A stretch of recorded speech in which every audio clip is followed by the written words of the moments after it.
Welcome, everyone, to another exciting session of the Tales of Tellos, the Steam Age. I'm your humble Dungeon Master, DM Order, and I'm joined by these awesome individuals who are the heroes of the campaign. Excited to have everyone here for session 108, and it's our last session of the year. So, for everyone out there who's viewing this presently in the past, or viewing this in the future for it, Happy New Year. We're wishing you all the best from Castles and Calamities, and it's been a wonderful journey for 2025. Started this campaign in 2024, so we're already like almost, 2023. We've been 2 years playing this campaign, and it's been a wild journey. So, and it's going to keep getting more wild and wild. Probably going to go full 3 years for it. So thank you so much for a wonderful time. We're really hoping to bring you a lot new shows and a lot new energy and things coming up for Castles and Calamities in 2026. But nevertheless, you're here for Steam Age. The campaign is going strong. Session 108. If you're curious about any of the previous episodes, you can check them out on our YouTube channel, Castles and Calamities. But if you're just joining in as a brand new person watching this, you're at a great opportune time because right now it's a downtime session. We're going to be covering some elements of what people are doing and help set the stage a little bit for what is to come with the next arc. So let us begin with a quick little recap of what happened last time as we lead into the month of Quakes. And just imagine everything shaking right now because it's the month of Quakes. All right, so last time on session 107, the group stood victorious after defeating the two Harbingers. They defeated Weakness, the Anti-Zeal. Let me make them appear right here. Looking as a lich that had an aura of aging that caused people to age to death. And she had, they also killed Slavery, the anti-freedom, where Lance then used his magic to contain the soul of Slavery, severing the bond that held him with regards to the allies for Zanny, her old teammates, the Variables. After doing so, the group looted their bodies as is customary, a rite of passage tradition, gotta do it every time when you're in D&D, looted the bodies, and then progressed to lockpicking and uncovering a vault with dozens of magical items and 85 corpses, where Lance said mine and claimed. Afterwards, the group returned to the main their main fortress in a demiplane, and it was there Lance and Chance quickly went into the Fey realm thanks to Revenos plane shifting them. They returned after a long rest and were able to ask several questions with regards to the soul of Slavery, and he had to answer truthfully. They discovered a few things, two things to highlight, one being that Dishonor and Disgrace are two of the oldest members. Also, they're the ones that people just leave alone for most of the part, even though they're behind the scenes manipulating and doing certain things with certain groups. And then lastly is that the Devil Harbinger is not one of the 16, the anti-16. After discovering this, Lance used his powers to sequester the soul into a pocket dimension with using Zanny's recommendation until the Star of Rerirend ends, one of the newest stars that had appeared in the night sky within the last 1,000 years. And so it is. The group then rested, recovered. Zanny prayed and was able to have a vision with the goddess of hope. And there she learned about her rite of passage in order to fulfill her prophecy and decide what her glory song would be. And she decided that it would be her helping her friends and putting to rest everything that she has done in the past and moving forward in the future. Not necessarily resurrecting right away Leslie or the other Variables, and not behooven to propagate, to have children at that moment. And so Zanny became a oracle. She gave her first prophecy to Lance, where she made him eat steak and potatoes that night. And then afterwards, the group had some downtime. And that's where we're picking up. So I'd like everyone to please roll me a d20, and let's see who we're going to be focusing in on at this moment. Azrael with the 19. Nice. Shit, I don't have a plan. Lance with the 11. Oh, TPK. oh. Mine just said rolling the dice and then never did it. All right. Let's 18. go. 1. Yeah. Gotta make the average somehow. God And damn, that Alice was with an the average. 18. So we had literally a 19, an 18, 11, and then a 1. Trying to pull the balance. So close to having everyone above 10. Alas, alas. Alas, we got the anchor on our team. Yeah. You know, normally rolling an 11 in this situation means I How go dare you. first. Yep. All right. One time I ever rolled high. It's when it doesn't matter. we could go backwards and let No, we Erlon go don't. first. We But don't do he that. has he We don't has do to that do crap. everything poorly. So We don't do that at all. Zanny is focusing in on her powers, her oracular powers, and trying to decide what to view. She's had a few times. Alice, you said DM, yes. Oh no, I just said Zanny and I are mid fight right now. Okay, yeah, That was just two different messages. It was gotcha. I was like, unimportant. there. The one time you Oh, pay attention to chat. that's fine. So Zanny is focusing in on her oracular powers. It is the 12th of Quakes. A month has passed, and she starts trying to focus as she's planning, alongside, or going to be planning with the Crimson Peacekeepers, what the next step is. As you all have defeated 2 Harbingers at the same time, and now questions are arising of what is to come in the future. She focuses in, and her one eye begins to glow, just very similar to how Geith does it, and she peers into the pasts and potential futures. As she does so, her first thoughts are on Azrael. Azrael, what have you been doing the last month that Zanny would see, as she's trying to glean parts of your past to figure out what is to come in your future? Past month, mainly a lot of just working on in his room on a lot of his art, a lot of his paintings and his poetry. Um, also training with I know he's still been training with Lance to train his intelligence and everything. Um, and then probably just a lot of just kind of dinking around in the city, just doing random shit, whatever comes to his mind. All right, let's pick on that. Lance, you're training Azrael in intelligence. Is that correct? Yep. What are you doing to train? Oh, he gets the same worksheets the kids do. Which is Yeah. Well, now let's see. I think we did anatomy last time. So now we're doing general magic theory, studying the different classes of magic, and then they have worksheets like, here's a list of spells, put them in the right school of magic. all right. So how would Lance? I'm picking because this is you teaching Azrael. How would Lance teach Azrael about the 8 classes of or 8 types of magic? And totally let yourself play Lance. How would he describe the 8? If you need help, I'll post them what they are. He would stand there and be like, okay, Do you let's. before that? Do you want me to send you what the 8 types are as a refresher? You can fill me in if I forget any. He's ahead. like, all right. So you know what necromancy is? That's when you bring people back from the dead. Oh yeah. But yeah, it's also, it's other things like some of the healing spells, some of the other like weird things like that are necromancy. Oh, and shit. then you've got evocation, and that's fireball, and other things that go boom. Okay. And then you've got illusion, and that's pretty self-explanatory. It's when you make things appear that aren't there. Yeah.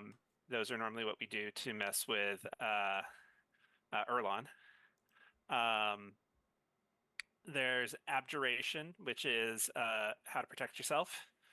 Mm-hmm. There's conjugation, which makes things appear. There's divination, which is looking at things that aren't there. Oh, okay. I'm pulling up the list because I ran out of fun. There's enchantment, which is messing with people's minds, and there's transmutation, which means we're changing one thing to another thing. Right. So why do they call it enchantment, but then they also call it enchantments when it's on your weapon and your armor? So, because they actually mean the same thing. So when you enchant a weapon, you are changing a trait of the weapon. Okay. When you enchant a person, you are changing a trait, normally a personality trait of that person. Oh, I see. So, yeah, so when you enchant a weapon, you're, adding something to it that wasn't there. When you enchant a person, you're normally adding something to them that wasn't there, like an idea or a thought. So, Oh, okay. like That's if why. you when you use the spell I have, suggestion or command, Yeah. I am adding the thoughts that you need to bow down and worship me because I am your god to your mind when I say grovel, and Lance will cast grovel on him. All right, make a wisdom I saving see. throw. Azrael.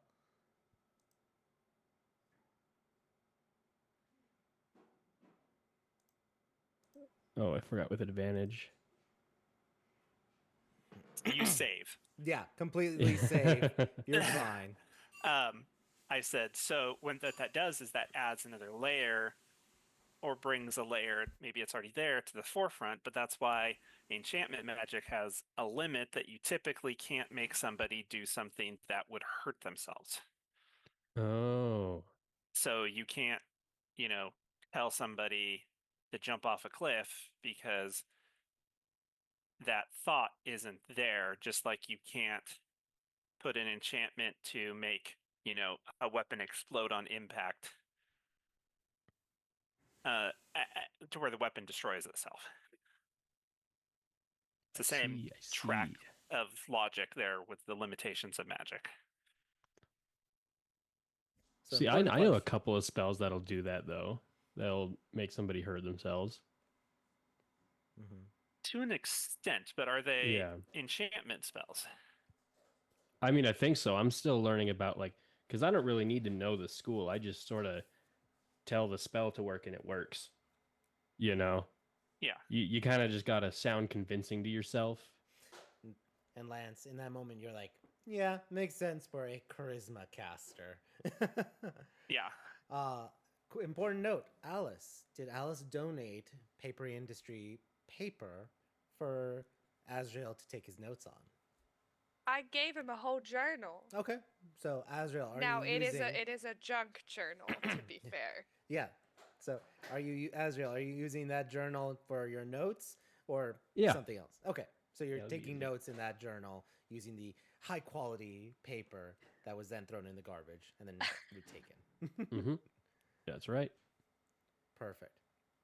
So, calculate whatever time you're using for the hours to increase your intelligence. Let you take to heart Lance's lessons, and you continue to do them and follow the worksheets and everything. Just for Okay. fun, roll me an intelligence check. Okie doke. Oh shit. Yeah, phenomenal. You are doing it phenomenal. I'll say wipe out 10 hours off of it, just all on right. top of that. You're acing the tests that Lance is giving you at the very beginning, at least. Do I just roll? Because I never rolled the last time. I don't know when to start doing it. I know it says what the math is in the chat. I didn't know when I actually start rolling those dice. Yeah, when Well, you roll it at the beginning, it sets your number, and then you deduct from that number. correct. Okay, cool. Because I don't even remember what the hours we did last time was.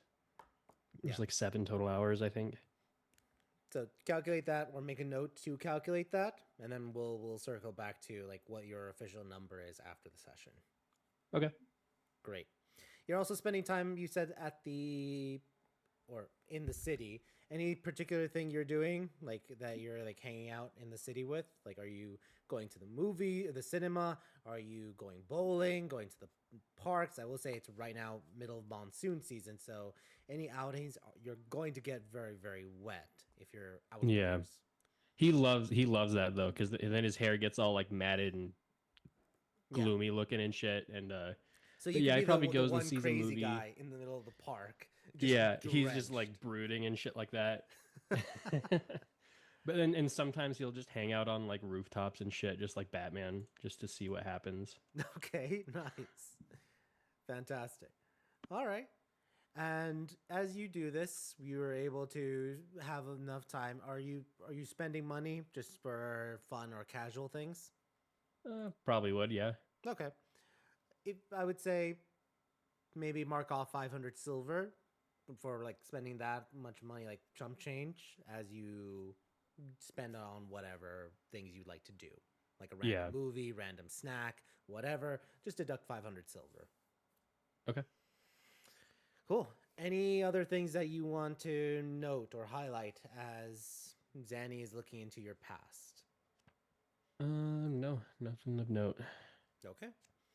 As she does this, she also is seeing parts of your future to come with this future battles, especially against the Harbingers. And she notices you very much tanking and utilizing your aura to help prevent a lot of the different effects from it, as the Harbingers are probably going to start stepping up their game, not just two, but maybe having like a, or let me rephrase that, not just having 100 zombies, probably starting to bring more firepower in that regard.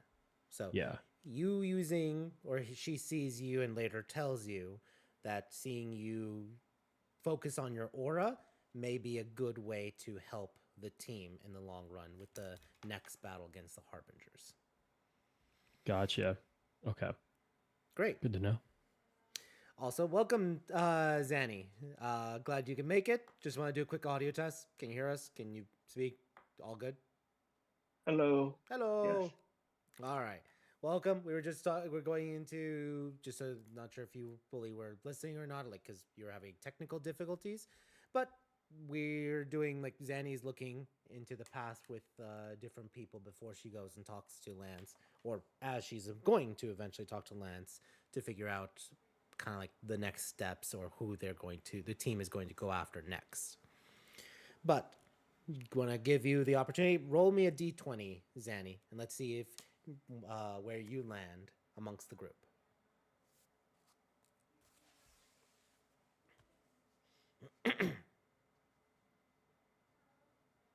$15. Nice. All right. In the middle. Right in the middle.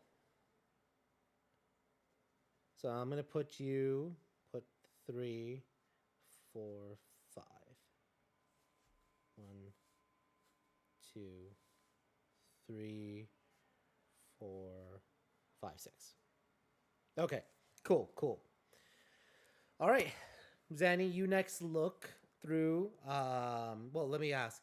Zanny, as you are now an oracle, let's start with this, as we're kind of like a little bit jumping ahead just a bit. Do you use your precognition powers a lot or sparingly? Like when I mean for the viewing the past. Are you looking at the past a lot, seeing history through your powers, or do you try not to look a lot at the past? I've mostly been using the past as a training mechanism for the future. Okay. It's been utilitarian. Like it's she goes and takes a look if somebody wants her to, and otherwise it's been just in training sessions with Guy that she's really done looks into past for anybody, including herself, just for a matter of like it's a sense of actionable information. Mm-hmm. Great. And you're able to do so, and you're learning a lot. You realize why Guy spends a lot of time just like sitting there and looking at the past. Not just because he's blind and it's his only way to see things, but actually seeing history just from the calendar itself. 11414, 11,414 years of history since the 16th that you're able to try to peruse, go back and forth, not just from time, but also space with all the different areas and peoples with it. It is fascinating to you, and you are able to glean knowledge for it. And as you I think in glean, her training, I will add, in her training, she uses her family tree as an anchor Mhm. when looking through past stuff, because it's like it's information she can start from and then get more information off of. Like that's her training regimen. As she goes through the family tree, she's like, what were they like then when they were alive? Yeah. So I'll just ask: is your first one that Zanny is looking at Valashara Ventari? No, that is so far back. It's probably somebody much more recent. She might even be looking into the pasts of like still living family members, like her parents or her grandmother or something like that. Gotcha. Okay, great. When you though look at the teammates, you're trying to focus because you know that there are. Well, I'll ask this question because you just became an oracle, so it's a lot of things you're just discovering for it. Are you looking at the pasts of your teammates? And if so, how far back?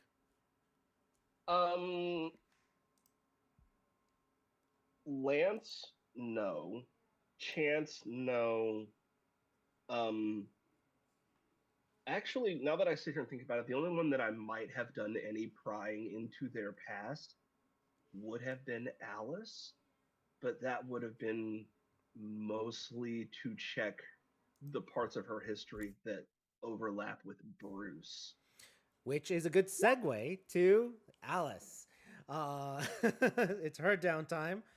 If Zanny, you are looking at Alice's past, like recently, what would Zanny see, Alice?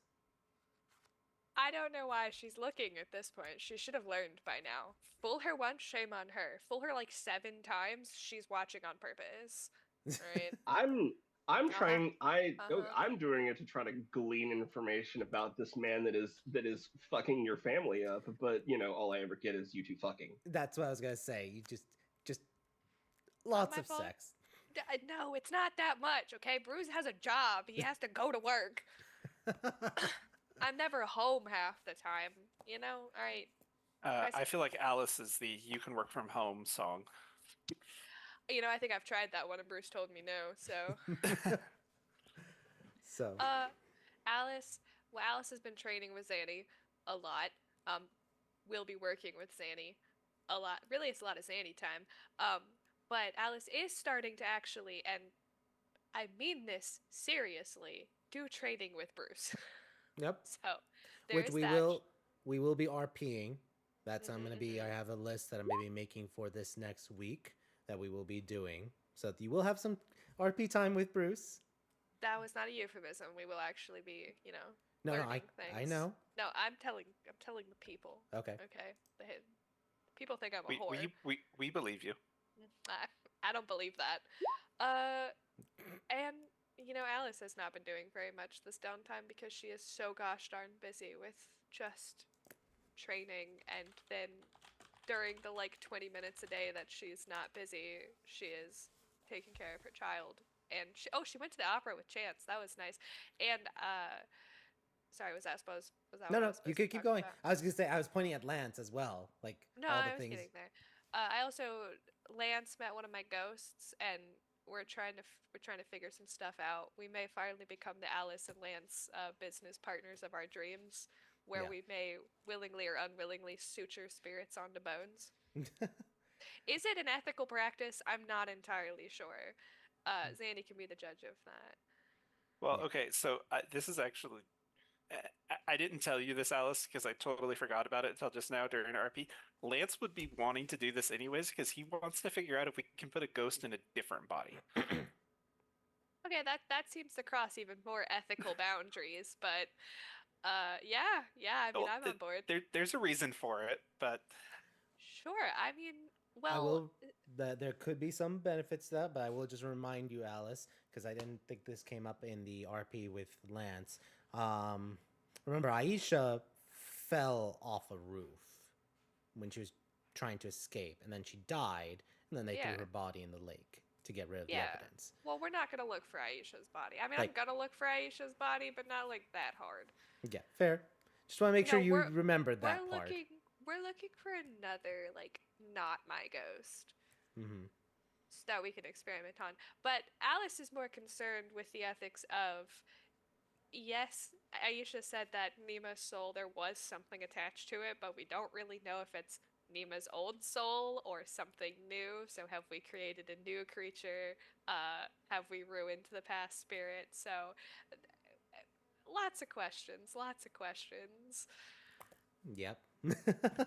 Yeah. There's a lot there. So, great.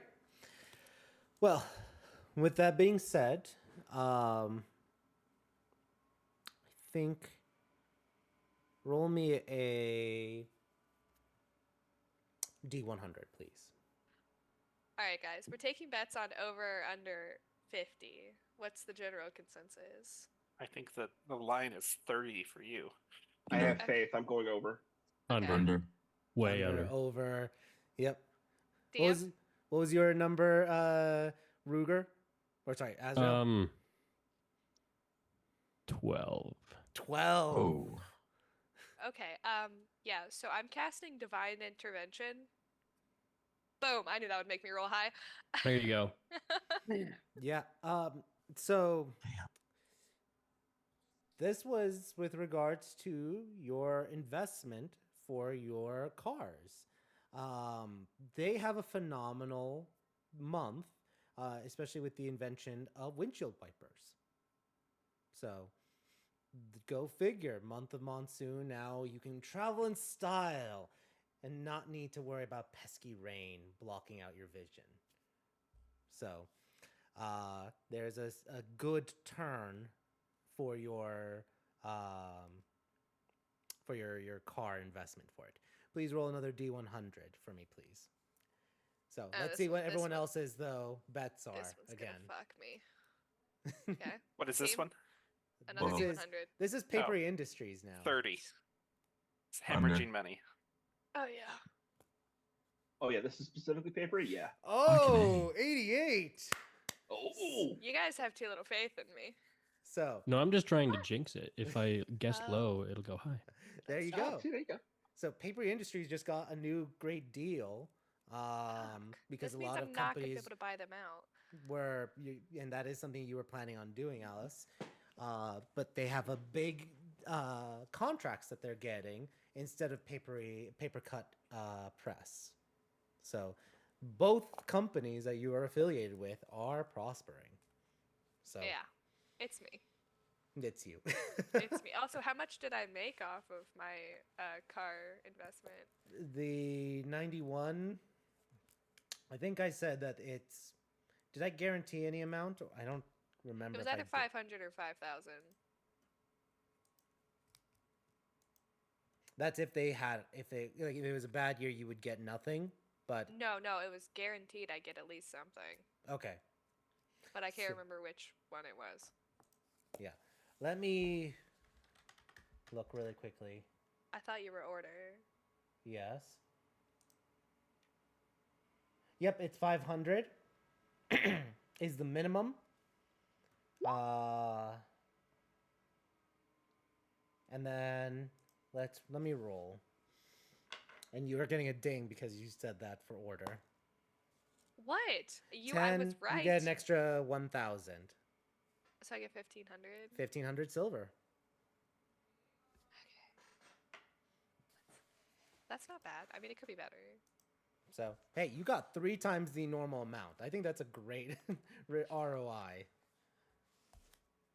Yeah, a great Roy.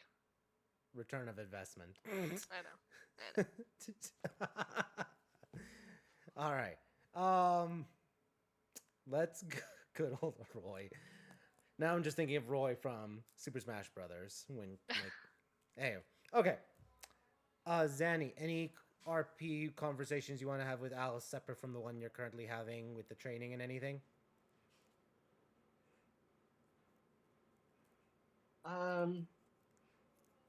In this moment right now, nothing is particularly coming to mind. The big thing was to talk about our next sessions of training, because we're actually wrapping up the one we're doing.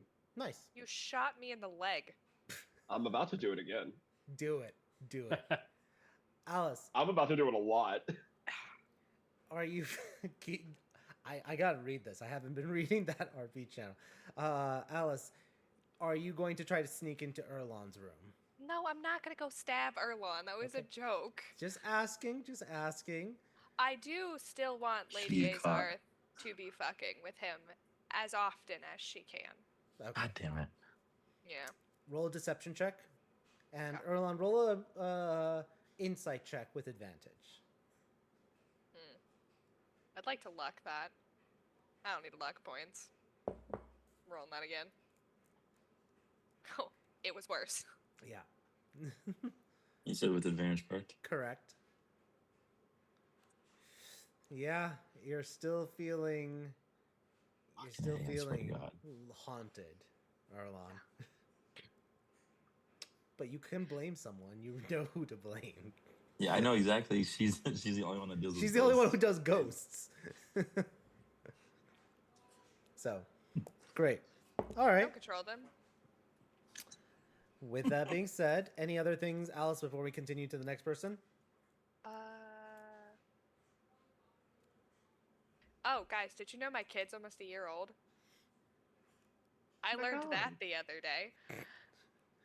Now we know how old Oh, she is? gotta get a birthday present. She's 14 months, so in 2 months, her birthday is right before mine, which is right before Bruce's. So it's gonna be a very festive couple of weeks. Oh, it's gonna be a fun birthday week. Well, it's like a birthday month. I think hers is the 15th of the whatever before seeds, and then Oh, mine's I'm the just first talking of about Seeds. hers. Oh, she gets a whole week. All right, well. Oh yeah. Spoil oh, my yeah. child, Aunt Zandy's that's- gonna spoil her. Yeah, Aunt Zandy's gonna Ugh. spoil. By the 16th, she's gonna grow up a spoiled brat. Yes, Well, I'm gonna be her fairy godmother. she's your kid. As Like goes mother, buying like her a daughter. sword. There you go. Zanny's- Buy her sword. Zanny- She's Zanny's- old enough for a sword. Zanny probably got her a gun. Absolutely enough for not. one of those, Guns too. aren't until you're at least 6 years old. Oh, okay. Well, All right. To get a genuine to be fair, autograph.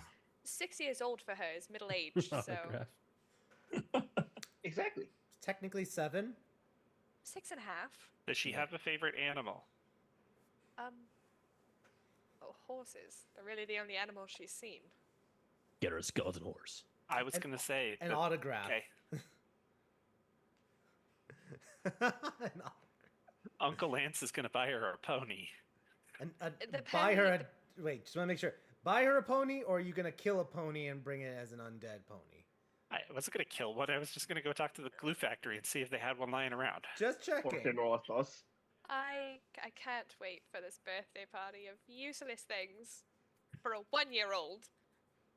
She's 1, okay? She Hey. can't walk yet, by the way. She can ride her pony, She- named Boney. Everything's useless for a 1-year-old. She can't walk. What's I'm she just gonna gonna do? invent a diaper that changes itself. You're welcome. A I like it. Prestidigita diaper. That would be- You're invited to the party. That would be a billions gold idea. Yeah, you could just retire. You could. I mean, it's just like the prestidigitation chamber pots that we used to have growing up. It's just same enchantment on a piece of cloth. Oh, or like a That's true. vestidigitation. It's clothing that cleans itself. Yeah. So you could she could soil herself and then she'd be just fine. Do that. Do that. That. Not the gun. That. I wasn't going to make her. I don't Why do you believe think you. I make? Okay, well I do make you all dangerous just items. Never mind. Zania, if it's not a gun, you're going to make her like a little teething ring out of bullets. You well, gotta start them early, to be casings- honest. Casings are harmless. They're brass. They're good for teething. No. All right. No. No. On that note, Zanny, it is your turn. What is Zanny doing during the month of downtime that she has.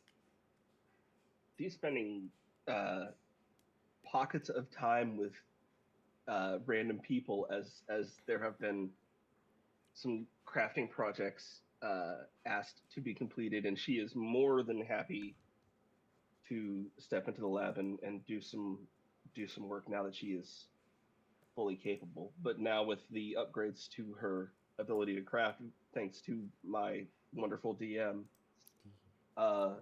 just so you all know, I gave you all a chart that I sent you all our players a chart of my updated craft times. That chart is now incorrect, everybody. Take a look at those times and cut those times that I gave you in half again.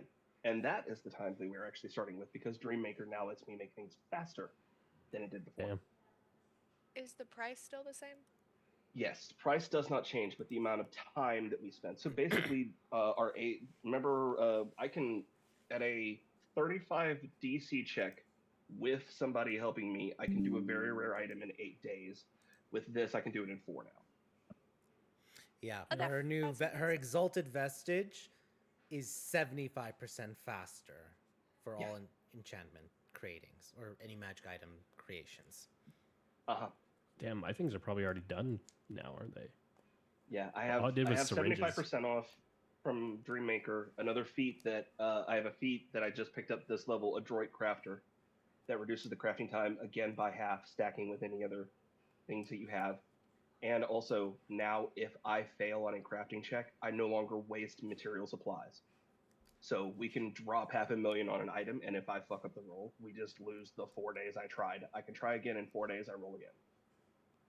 Which reminds me, I better subtract that silver now. Yeah. Zanny is a So- very niche character go. in that she's basically an artificer on steroids now. Yep. So because I can actually, when it comes to the actual item crafting part, I actually can do better than an artificer can at this point. Yeah. Yeah, that's pretty fucking crazy. So, just, I'll paraphrase it here, but any of you all that wants any very rare items, spend 4 days with me, and we got you. It's 4 days and 200,000 silver in raw material components. I thought it was 250. Yeah, I misquoted you on the price as well. So Was it did get cheaper for 50,000? you. Yeah, it did.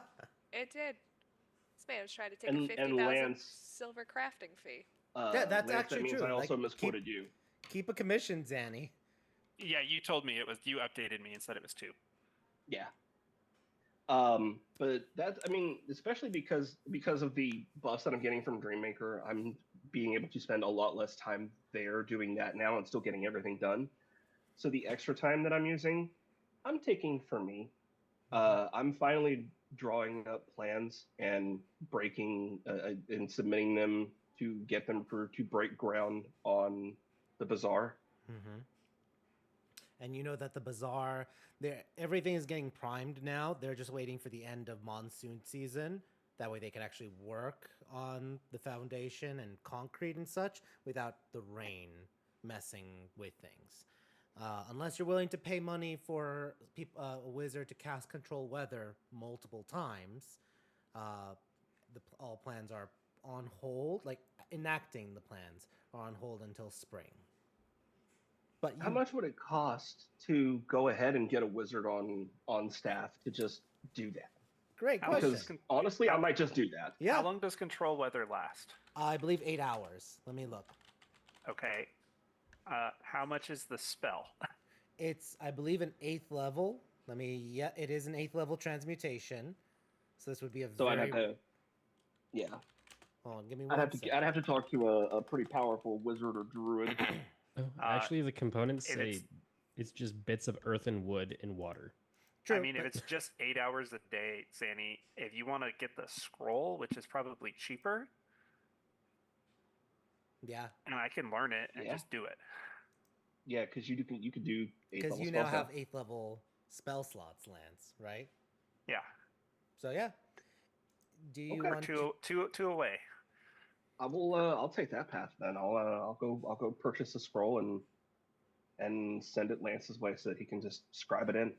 All right. Very rare is 500,000. Well, it's a consumable. 250,000 silver.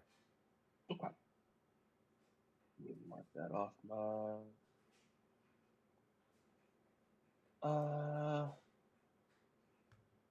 Lance, can I grab 60 from party to do that? That's fine. That's fine. Okay. It's probably good to have anyways, like that spell just It is a in nice general. spell. That leaves me with like uh That is 10K in also my one of like my personal bank. favorite. Mind you, this is DM talking. That is probably my favorite 8th level spell. Just for the idea of, you know what? I'm going to just rain lightning from afar on this army and just control the weather to make a storm. Just Yeah. completely hamper an army for it. Like, you don't even And need start- meteor storm. Just have control weather and just have Arctic Yeah. cold storms and torrential rain. Yeah, you won't even have to care if they die. They're just too disrupted to get to you. Yeah, they're not Yeah. even like it's miles. I think the thing is the range is. Let me look. Within 5 miles of you. Yeah, really good. So I just posted this Well, and spell also idea. you can make it like, oh, we're in the desert. Sorry, it's now Arctic. Yeah, yeah, and then you can mess with an army. They clothe up, immediately switch it, and then it's that's- unbearable heat. And that's just the range of the spell. Imagine what changing a 5-mile radius of cold would do to a desert in a larger radius. Yeah. It's gonna Right. fuck it up. And It's gonna so start like tornadoes. exactly that's what I'm saying. This is my favorite 8th level spell is Yeah. control weather. Like, just it is my favorite 8th level spell. So yeah, 250,000 silver to acquire the scroll. Lance, you Okay. probably spend like a day or two copying it, and now you can control the weather for 8 hours. And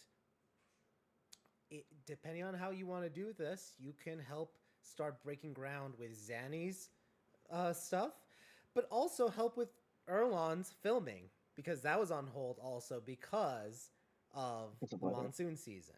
Well, as long as they're filming within 5 miles of where Correct. Zanny needs to. Yeah. So I mean, that just Zanny- literally all of Tamashk or whatever, wherever Exactly, we're doing which- this, Is is it- just nice weather. Is it a silent film? that's If It's it's a gonna be silent film, they can just film on the construction lot. yeah. They just- So this is gonna be an important question, Zanny. Where are you trying to break ground on? Jedna, Timoshk, or Zarek? I believe I had settled finally for Jedna because it's central locality. Okay. So you will start. Jedna is the only like in the central governorate. It is the only city that enjoys 8 hours of undisturbed, no crazy rains every day as Lance casts his magic and literally parts the clouds from the sky and concentrates on it for 8 hours a day. Lance is just sitting there reading a book and just thinking, sunny, sunny, sunny, sunny. Yeah. The way I view things, especially for a trained wizard, it's like just clenching your fists. That's it. You just keep it clenched mentally. You don't even have to think about it. It's just like muscle retention or muscle memory. So you're able to do it. Great. All right. So that starts 2 months earlier than expected. Anything else for you, Zanny? One last thing. I did. I need. I had asked Alice if she would babysit me at some point in time because I need to make a phone call, as it were, to another plane of existence. Yep. There's that risk of insanity. Yes. Do you want to do that now or RP? I just I think I want to go ahead and do that now, just because it's not a long, huge, drawn out conversation you could have, so I want to go ahead and just get the fine Okay. points down. Let me pull up the spells. It's contact other plane. Yeah. Okay. contact other plane, you mentally contact a demigod, the spirit of a long dead sage, or some other mysterious entity from another plane. That I've read that to also include you basically also contacting a god. Contacting this extraplanar intelligence can strain or even break your mind. When you cast a spell, make a DC 15 intelligence saving throw, etc. So yeah, the DM answers each question with one word, such as yes, no, maybe, never, irrelevant, or unclear, unless a one-word answer would be misleading. And you have 5 questions. And you succeeded. I was going to say, Zanny, can you even fail a DC 15 intelligence? No. Yeah, I can. Oh, I can. yeah, with I a can nat not one. one it. I have a plus 12 with advantage because I technically am casting a spell and affecting myself with it. Yep. Gotcha. She'd have to basically roll double nat 1s or double nat 2s. Yeah. Basically that. But it is in the realm of it can happen. Yep. All right. Well, Zanny, who are you contacting?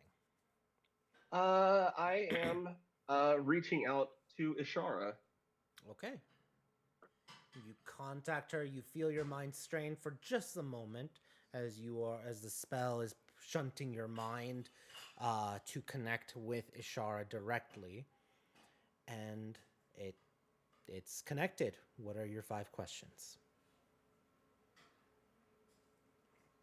It's good to speak to you again. I will keep this simple. I do not believe I will need the 5 questions. You and I both know I have grown in strength quite a bit, and we could use some help. I know you have sent them across. I know you sent your armies across before. I have records of it. Will you send them to help us again? I can keep control.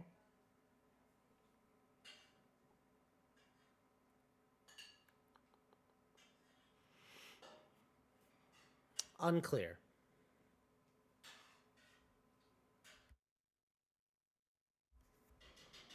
I attempt to help fill in gaps. This one's less of a, well, it's still a question, but I'm going to basically send the formulas that I have been working on for my new spell.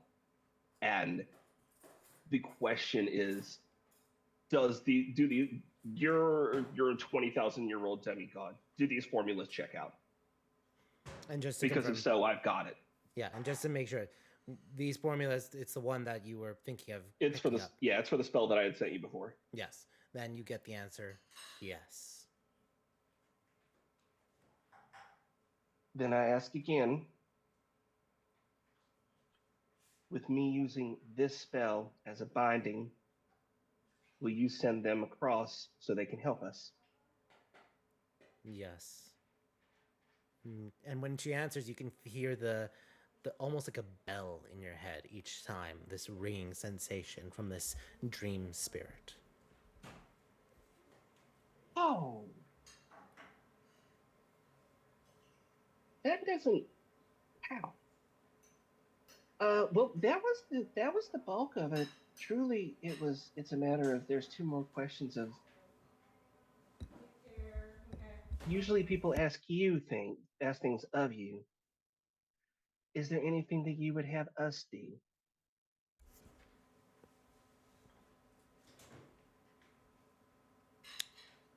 Yes.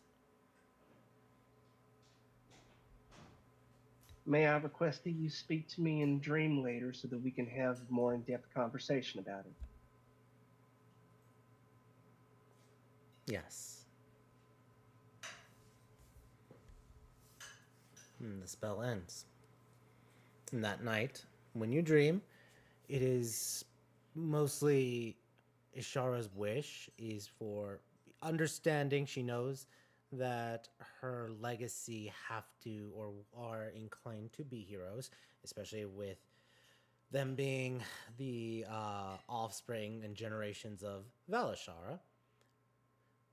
But she would like for the Ventaries and the Glory Songs to try to be more careful with themselves. Stop trying to die so much. Yeah. Yeah. there may be a bit of an overzealous nature in our family to attempt to heroically die to save other people. And she pings on Daryl Venteri, who's just keeps throwing animals at people with his bag of tricks, and them trying to retaliate and kill him, focus their ire on him.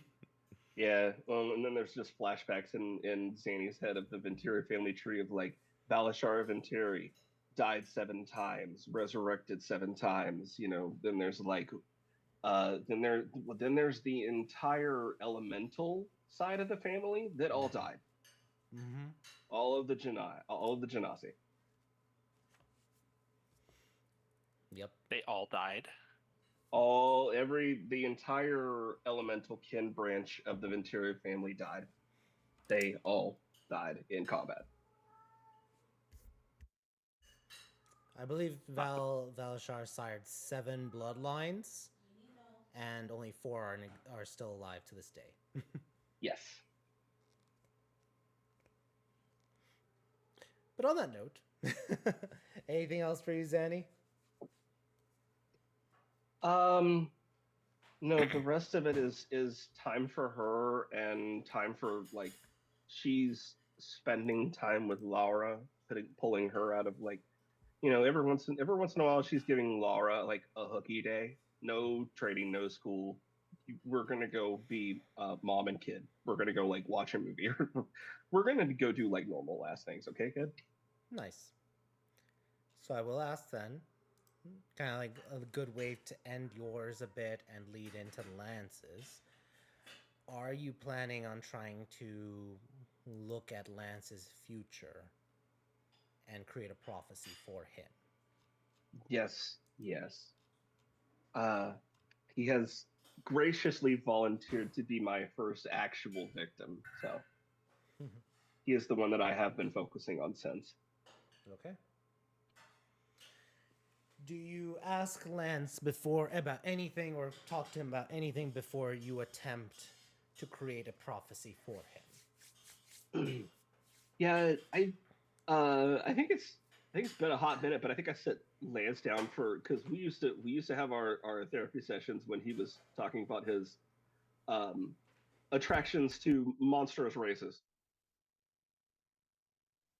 And I think I set him down for another one of just like, what are you looking like? Just to shoot it straight, what are you actually looking to get out of this? And I don't mean, selfishly. I mean, what is the information? What is the big picture that you want to happen with this?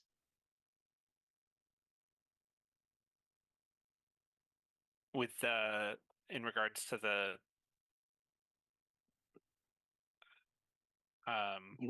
You want me to fake you up? I guess I'm just trying to be nice and ask, what do you want, kid? Or how do you want it? why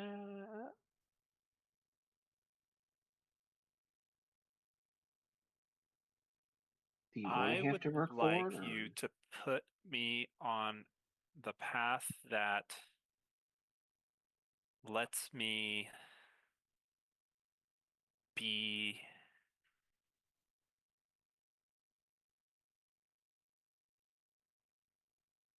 not who I am, but who I should be in regards to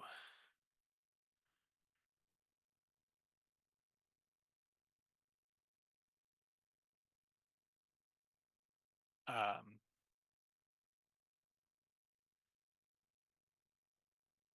the in the future. Like, what should I be in the future? I know that's a very vague question of that, yeah, it's very open to interpretation because it's just,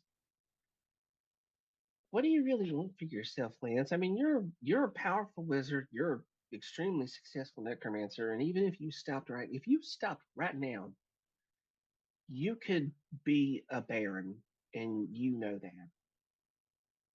You well, could yes, still be I the know. most powerful man in the planet. I know when I started this, it was always to change the fate of my family name was always the plan.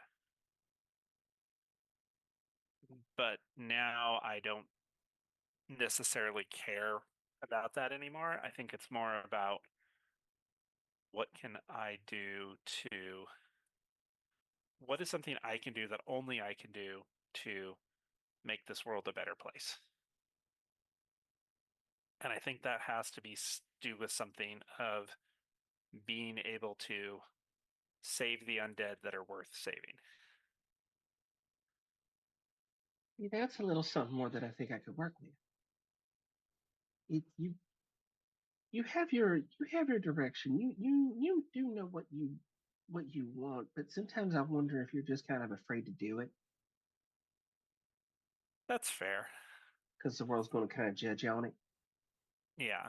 I mean, if people found out what I've already done, I mean, there would be half the world would be like, oh, wow, that's so amazing. He's so powerful. And the other half would be like, lynch him. I mean, they could try, but they wouldn't be able to. But Yeah, they would yeah, still I want to have try. been on both sides of that argument. Oh yeah. But you I don't think you've got to be afraid anymore, and maybe that's it. Yeah. You've got the power. It's just about the confidence to use it the right way, and not the confidence in everybody else, but the confidence in yourself that you're going to trust yourself to use it the right way. Yeah, I think that's a valid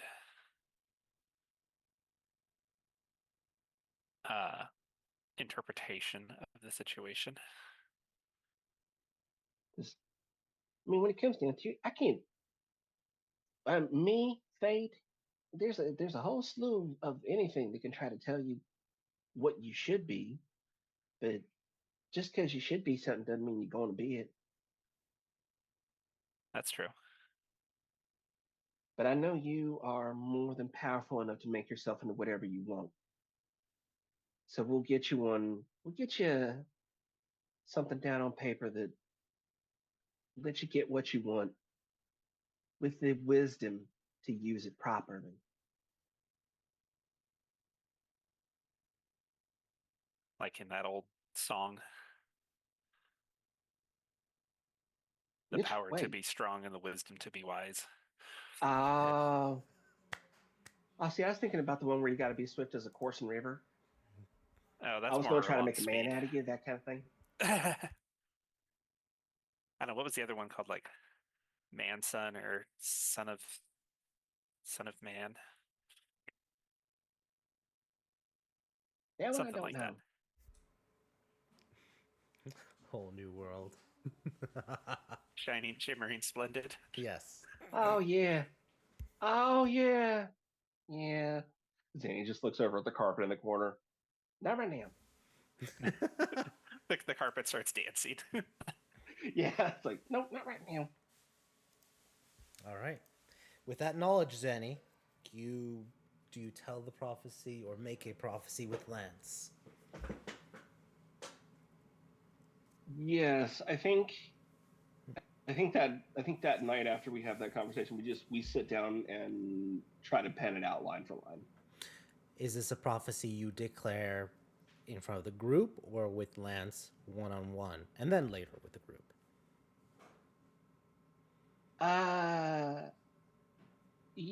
Lance, do you think we might want to do this one with an audience in case something goes wrong?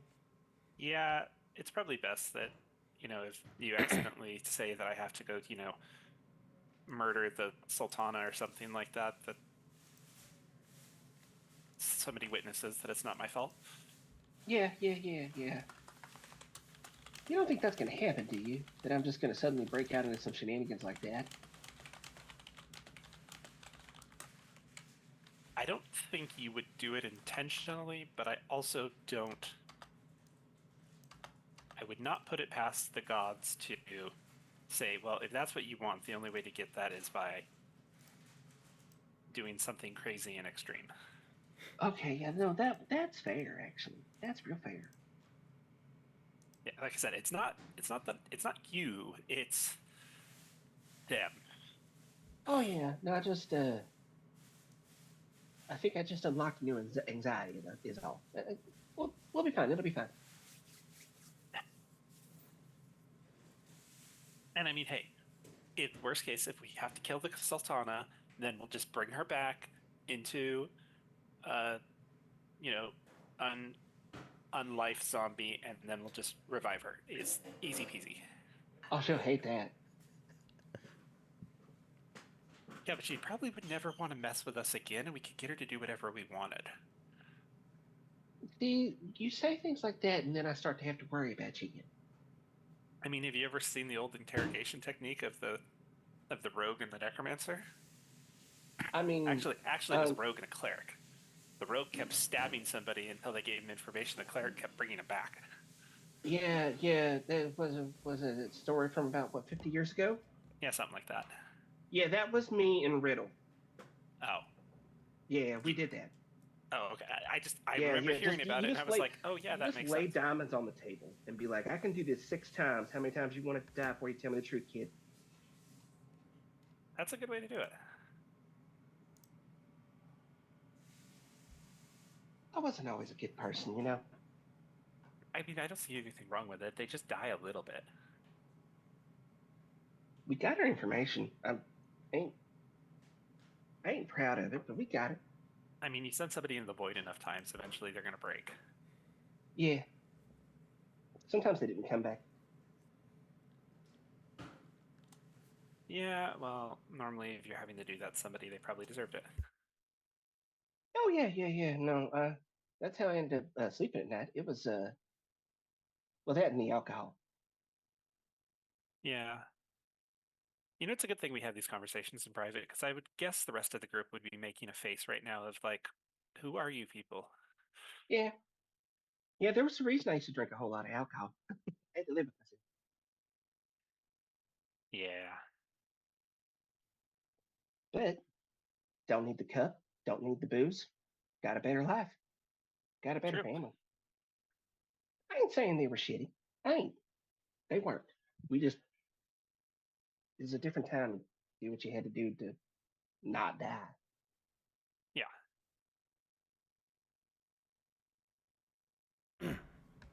Anyway, first line of this. Oh shit. Okay, here we go. He starts writing down. You're writing down, or are you looking and speaking like how Guy normally does it? Well, that's what I'm saying is like I wanted to sit down with Lance and start penning it. Oh, okay. Like and him writing it. then out loud later in front of everybody. Gotcha. Kind of a, I know how we are, meta-wise, you and I are working with it. I'm just pairing that as we are working on it. Gotcha. Okay. You activate your precognition powers and you begin to speak the words as you glance at all the infinite timelines and possibilities and probabilities of Lance's future. The first 4 lines come quickly to you, almost like thrust into you as you are piecing them together. I'm going to read them out loud. Wow. Hey, the 4 sentences, I'll read out loud the first ones. Black sands flow throughout Aramir, a family of mixed loyalty, with more than one vying for positions endowed by royalty. An enemy across ages shall vie for the black thorn and break from ranks, double cross, and warn. And in that moment, Zanny, as you are speaking this and Lance is writing it down, you feel the power to shape the next 2 lines. And I'm going to send you a private message. Okay. Well, hello. You get one of these 4 vibes. Danny, if there's an option to become a lich, that is the right answer.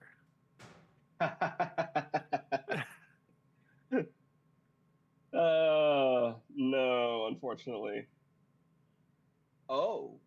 Mm, And this you are Yeah. devoid from Lance. You cannot. Yep. you Nope. I am aware. I am aware. I have Okay. given you my answer, sir. All right. I'm going to give you the 2 next sentences. If you want to tweak them, let me know. But this is what I have.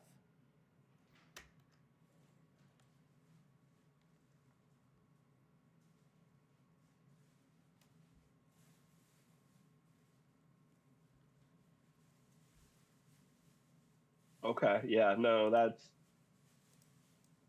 pretty solid as is. I would like to. Yeah. Okay. And then I'll let you read the last 4 sentences of the prophecy. Okay. A deadly trip to be set with questions on friends and foes, 2 harbingers to battle of familiar faces, now a rematch of blows. The Arif of Ares and a magician of a tower shall each have a name, understanding of his heritage, now a savior of undead, Lance Al Blacksands shall claim.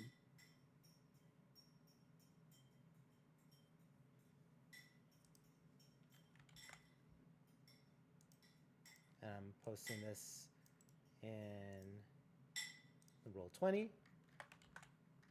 Bloop. And I'm going to post it in the Discord.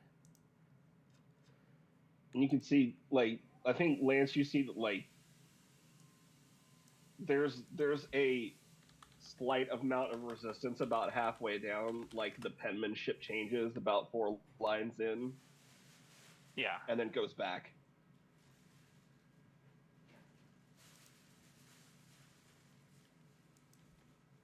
And her eyes stop to glow. Yep. It's like as soon as it's done, she just wipes her eye, like wipes both of her eyes, wipes under her patch, and then just looks down at the thing. She says, "I don't remember half of that."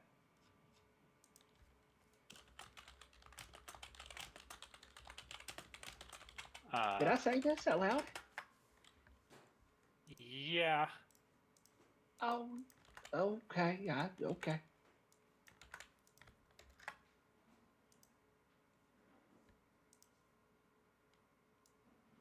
I remember this.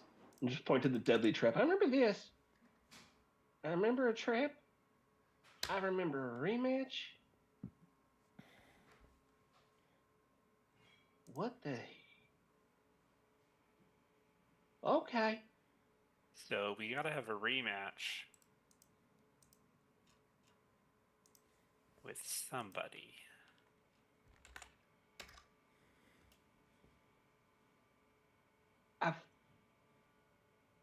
I felt variations on it. You know, I mean, you've done, you know, wizardly equations. You know when you have one of those elemental spells and it's like you can put any element you want in it and it's still gonna work, right? Right. That's kind of what I was seeing, was like it was the same spell but 4 different ways, if that makes sense. You know what I'm saying? Lance points to handwriting change, and I was like, was that about right here? Yep. I saw like 4, 5 different paths. They all led to the same end, but that part I had. That part was me. That part I remember. I mean, I think this means we're gonna have something very interesting happen very soon. Well, I know we meant to do this in front of everybody, but shall we rally them and let them know what the heck just happened? Yeah, probably. Yeah. I mean, if we don't tell them, they'll be mad. We could not tell them and just start doing stuff and seeing how long it takes them to figure it out. Well, if we're not gonna not tell them, then are we gonna do the thing where we don't tell any of them, or we only tell 1 or 2 of them and then nobody else finds out? What if we tell them all a different piece? While you have been sitting there considering that, I have gone to start telling them. And with Lance looks that, around and be like, never mind. We're gonna go tell them. Lance, you start following, like, yeah, never mind. You start thinking about the prophecy, and you start thinking about the last month that you've done in downtime. And let's get into that. Lance, what have you done during the month of downtime? I spent a whole bunch of money with Zanny. To upgrade my grimoire from a 2 to a 3, if that worked. Yep. I revived a whole bunch of undead. Well, I brought the undead.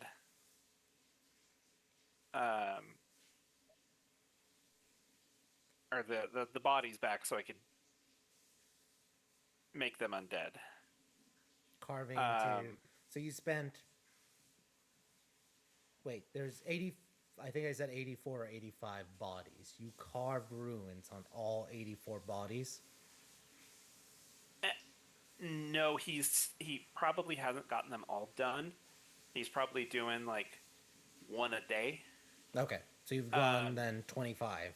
You've done. Yeah, the rest he's having the beetles clean them, and they take a couple days to do. So it's not like he can have all of them ready. Okay, just making sure, because I was about to say that's a Herculean task to carve. No, he's probably doing one a day. Yeah, because he's got it down to it's pretty quick now. Yep. But he's doing it when he's at night before bed. Yeah, or in the middle of the day while you're concentrating on the sunlight spell. Right. Yeah, he's actually that's probably as accurately of what he's doing. He's sitting there while he's waiting for the he's controlling the weather. He's also just sitting there holding just sitting there with a pile of bones. Mm-hmm.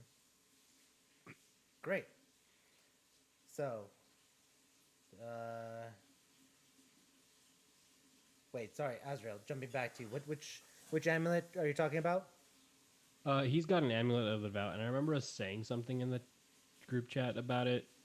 Oh, Moving it then from yeah. a +3 to a +3, but I don't remember. If we I think actually... that's between, because I know Zanny said that she got a lot more now downtime because of her thing, her vestige allowing her to make things quicker. So yeah, if you want to spend the money for it, you can upgrade it from a +1 to whatever. Yeah, I'm cool with spending the money. I just don't remember if she had the time. Yeah, Zanny, would you have had the time for? Oh, Azrael? definitely now. 100%. Okay. Now I definitely have the time to hook pretty much everybody up, including myself if I wanted to. And what would be the cost for that? It'll be if you're wanting me to enhance your previous one, I can knock 50,000 off using your old item as part of the enchanting costs. Mm-hmm. So it'll cost 150,000. Ooh, right, almost right where I'm at. Perfect. Yeah, got a lot of treasure from the fight, so use it. Awesome. So Lance, you're able to do that, and I believe we're going to also do a little bit of potentially you going to different realms with chance as another thing for it, but we'll get to that later. And also, isn't this the month I was supposed to be going to lunch with Bella? Yes. Well, Belle, which Belle. I will say, as you are thinking about that, I want you to roll an intelligence check.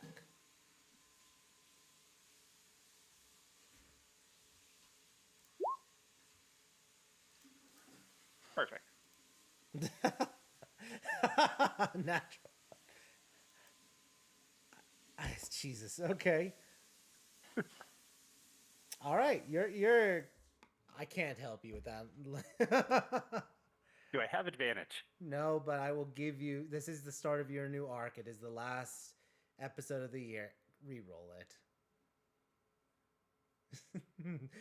I am a merciful and benevolent order DM. On occasion. Yeah. All right. So, Lance, you start thinking for a moment. Piecing the prophecy. The first part, black sands flow throughout Aramare, a family of mixed loyalty. Do you have any idea or inclination what Lance thinks that part also means? That. Well, Lance at first thinks there might be some more people than he realizes that are in this bloodline that are doing things. Mm-hmm. And they're not all necessarily on our side. Yeah.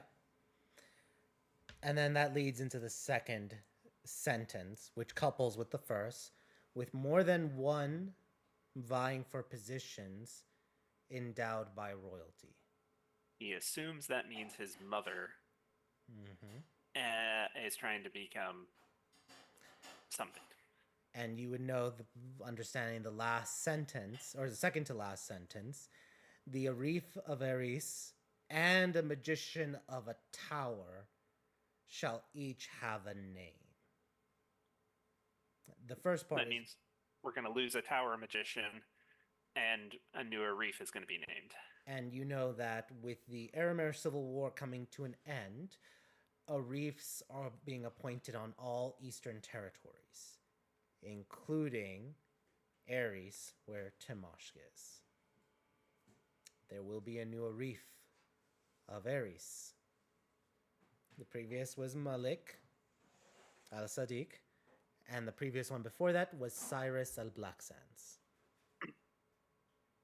That position, once the war is over, is open, and we'll have someone appointed in there. And it is appointed by Sultana Fatima herself. That part clicks in your mind that someone or someones are going to be vying for that position, regardless of their mixed loyalties. Well, I assume that means... Lance is assuming that there's a lot of people that want that position. Mm-hmm. Yep. And Lance himself is still kind of like, well, I guess I could take it, but do I want to? Yeah. Very important thing. Because Lance feels if he went and asked that it's his. That's how Lance is. Thinking of it right now? Not Fair. arrogant mind is working. Yeah. You continue on, walking, heading to the rest of the group to talk with Zanny for it. Roll a D100 for me, please.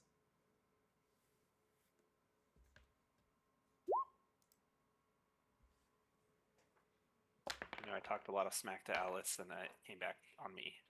Yeah. Okay. In that moment, as you continue then walking down the hallway to go meet with the rest to discuss things, you receive a sending from Belle, who says, I think my schedule has cleared up now.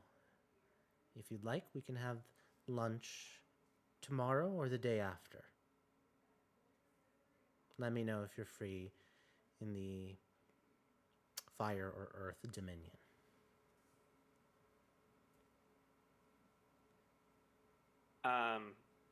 Lance would probably reply and say,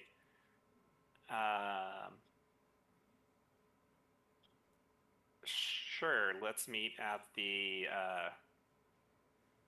it's the Grand Bazaar is what it's called, right? Yeah. Let's meet at the Grand Bazaar. All right. You get another sending. Very well. Tomorrow, noon, Aramir Standard Time. I'll see you at the bazaar. Great. See you then. You then proceed and head back to the rest of the group. And that's where we'll take our break. So,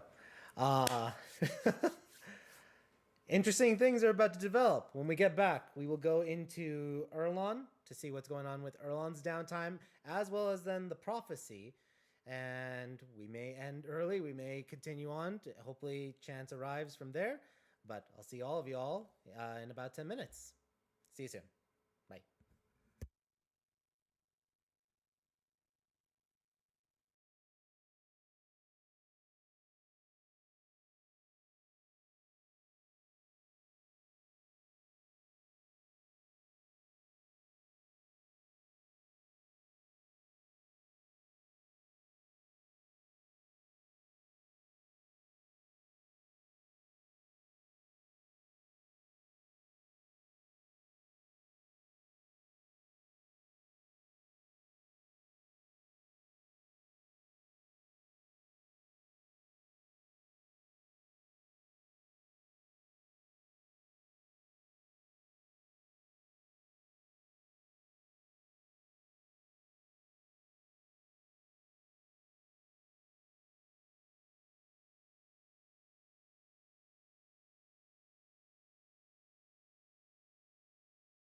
All right, welcome back, everyone. We're excited to have you back. Tonight is session 108, our last session of the year, and we're very excited to be sharing this with all of you all.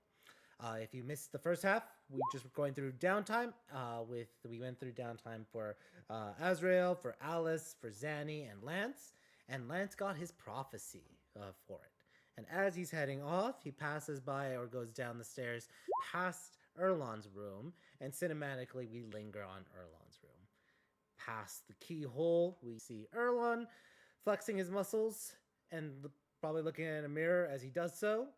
And as he does so, he thinks back to the month that he's had thus far.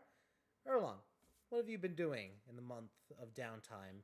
I will also add, you have probably started filming at this point. Yeah. Well, is it down time of filming currently or no? Yeah. I thought you said. Because of Lance taking that spell. Oh, that's right. Yep. Now, because they Yeah, had to that's actually him. wait for production until, it's not pouring outside. Mhm. Now they can start filming. So immediately, this is like pre-film. Everybody's getting set up and maybe starting to film a few scenes with you. But let's focus in on that. What is Yeah. describe Erlon's feeling as he's on a movie set for things? I would say not so nervous. I mean, like it's a different type of nervous than it is in the battlefield. It's more like he's never done something like this before, and he's seen, I guess, how big movies can be. So he's a little excited because it's almost like, I guess, butterflies in the stomach kind of deal. He's kind of fulfilling his own personal uh, goal that he had for all to kind of cheer out Big Red's name or Erlon's name and like really get known throughout all of Aramir. And now he feels like this is his big ticket to do so. So I guess he's not so much nervous. It's just the butterflies in the stomach, excited for what's to come, I guess you can say. Yeah. So he's going in there, definitely giving his all, trying to be as charismatic as possible, but really also wanting to give a good story of the many tales that have happened recently with him. Great. So let's go with that. Roll me a charisma check or a performance check with advantage. And then roll me a wisdom saving throw with advantage. Okay. So let's give me the performance check first. Okay, well, thank God. 22. Good. You are definitely being very Wisdom's- personable on set. And that leads also translations to you when you're starting to film your scenes. And you're able to stand still or sit still long enough for people to do the makeup artists to apply the makeup on your face and everything.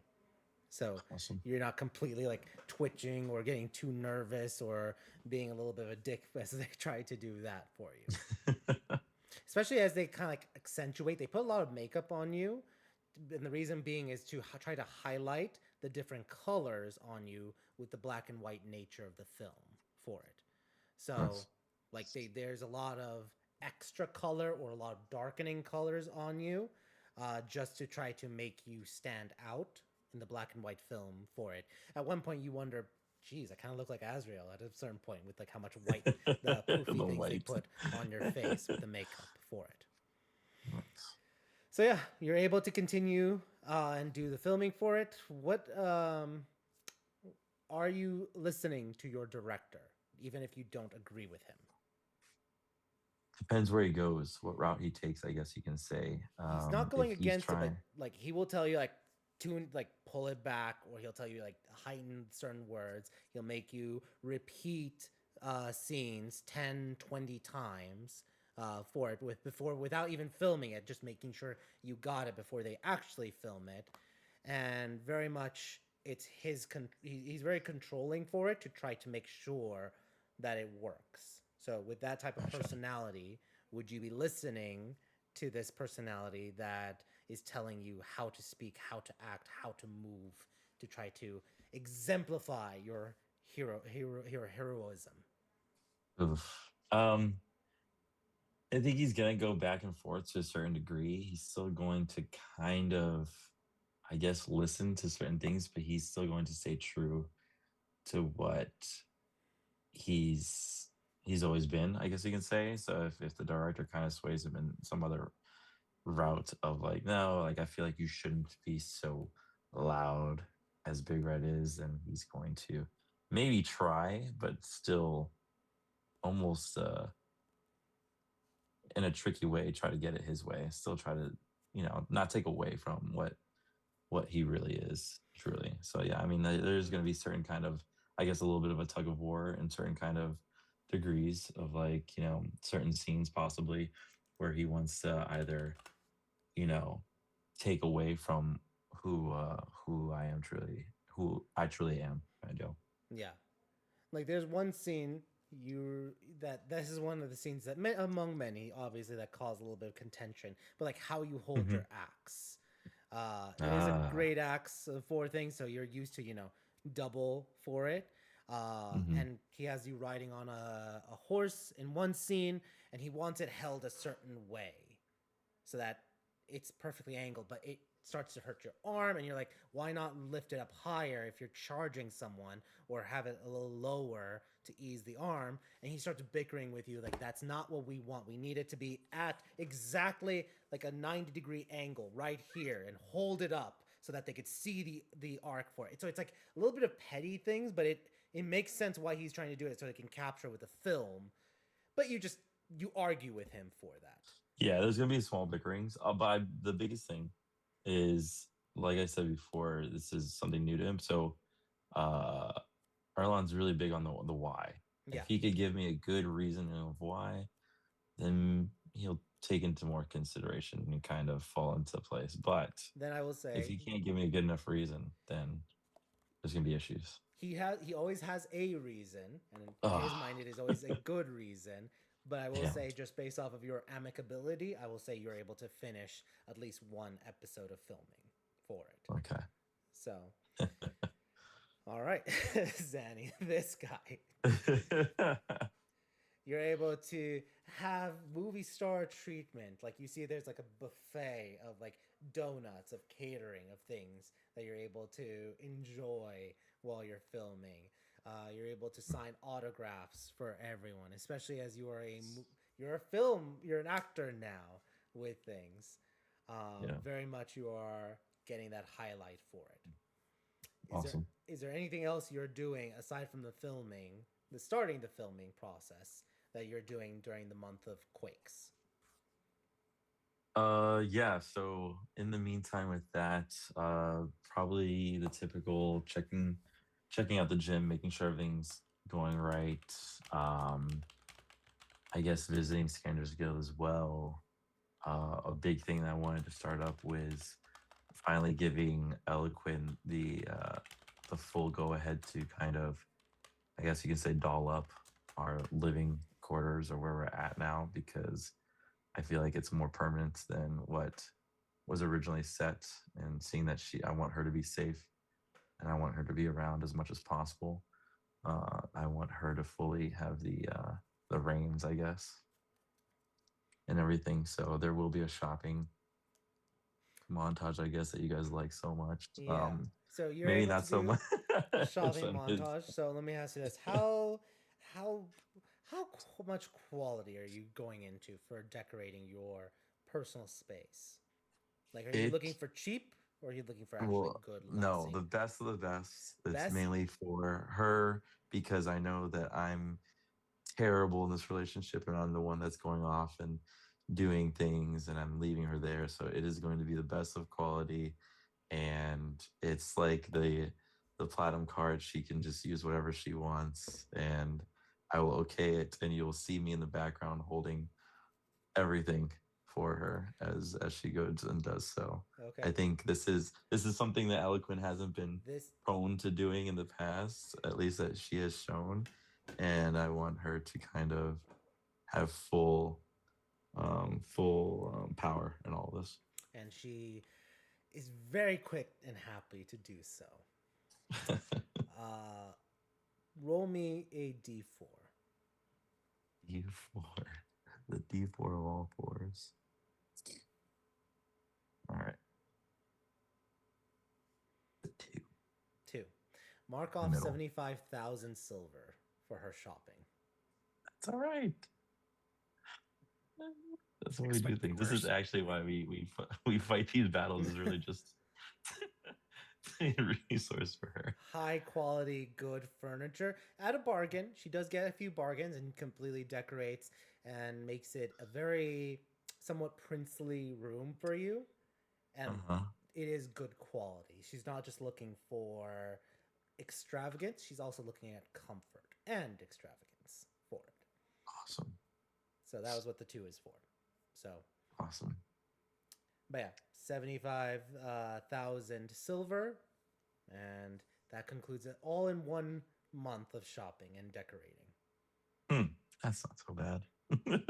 Yeah, the price of a rare magic item, at least. Yeah, it's worth it.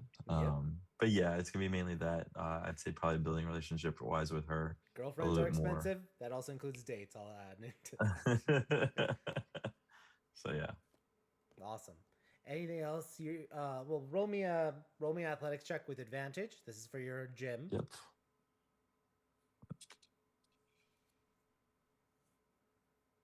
That has to get a nat 20, right? Come on.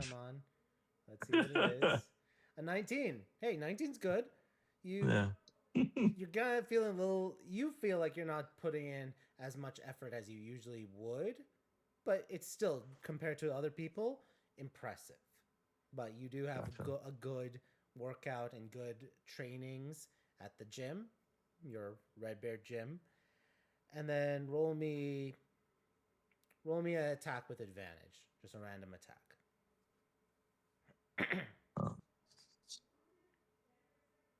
With anything specific or just in general? Just in general, whichever weapon is your go-to weapon. I mean, you always go with weapon travel, right? There you go. Oh, well, there. Natural 20. Yeah. Okay. So you do go on a quick mission for Skender's Guild.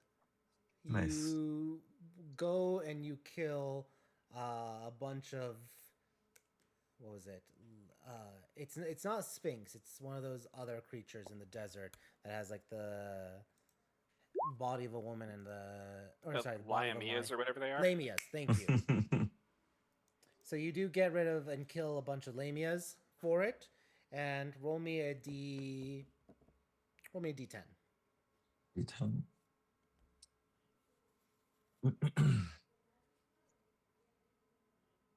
7. Okay.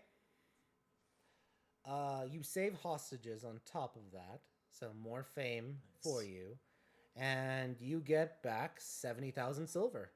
I was about to say 70,000 silver. Yeah. Yay. So you're only out of pocket for the month 5,000. Yay. So there you go. I think that was a good downtime. There will obviously be, since it got added in last second, there will be a moment that he does ask Alice to look at his room, not just to look at the things that Eloquent got, but also to ask if she can feel any types of spirits in this room, because he feels like there's something haunting him still.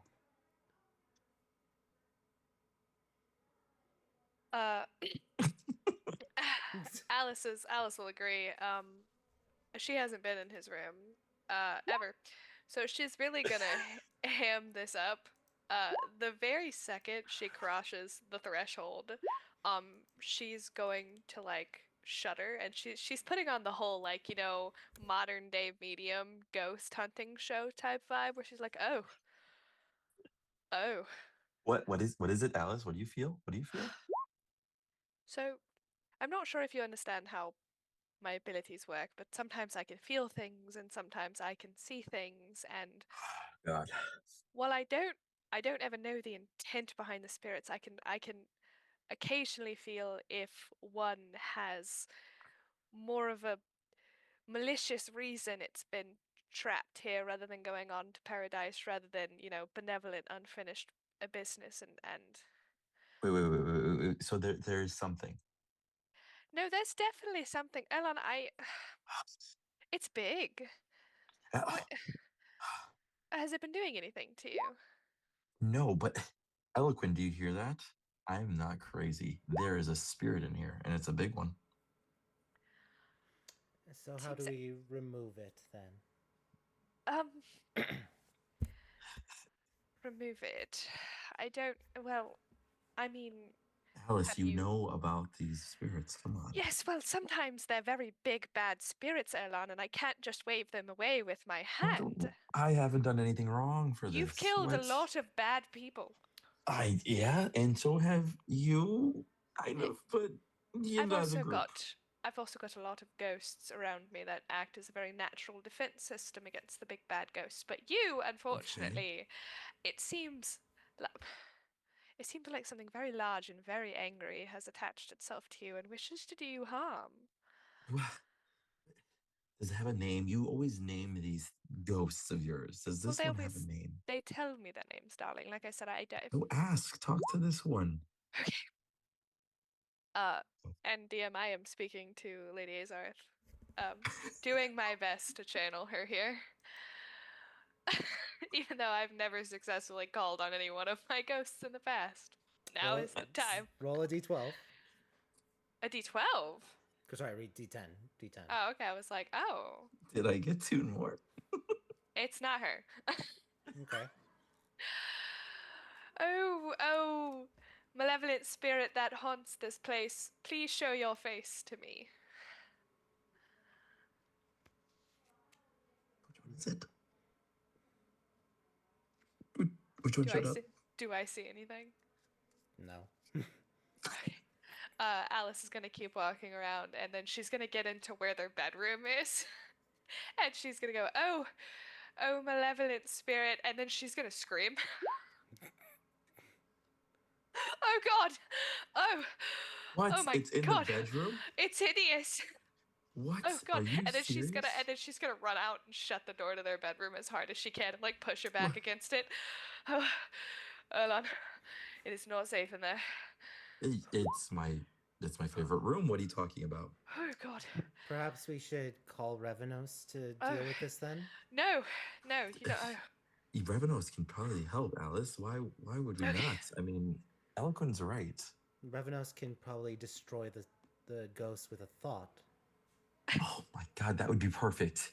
Especially if it's in the bedroom. Oh. Destroy the ghost. I'm sorry, Alice. I know you have these things, companions or whatever with these ghosts, but I think we should destroy it. Definitely not in the bedroom.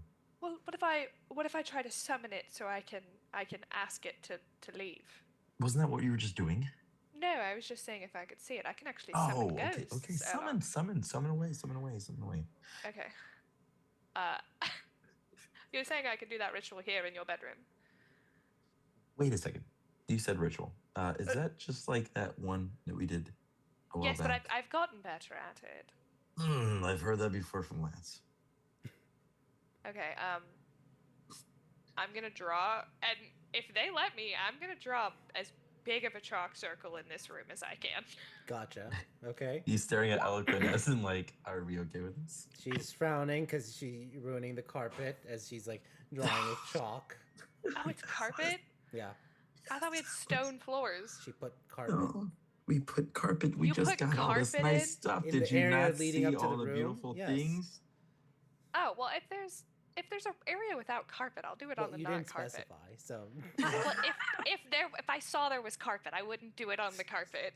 Okay. Alice Dear has God, eyeballs. Alice, are you arguing with this ghost of yours? No, I'm arguing with God. Shush. So I'll do it. I will draw as big of a circle as I can without interfering with the carpet. Okay, fair. There. I'm Good gonna job, set up Eloquent. As a quick this. question, are you wearing your boots? Yeah, always. Okay. Yeah.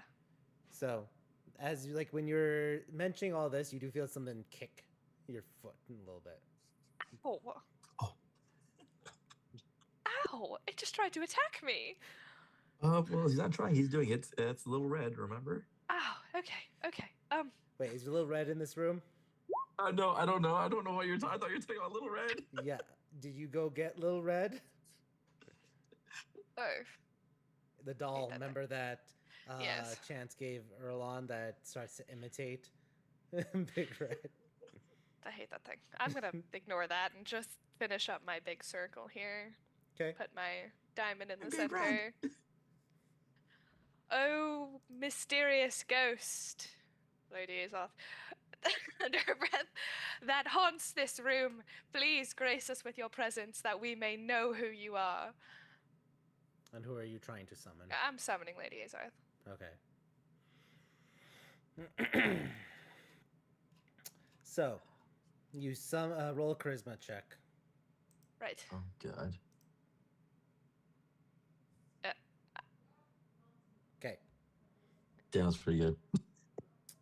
A giant claw immediately appears, Erlon, followed by a I'm sorry, second what? claw, and then like scratches a little bit for a moment as a draconic face appears, the ghostly visage of a red dragon.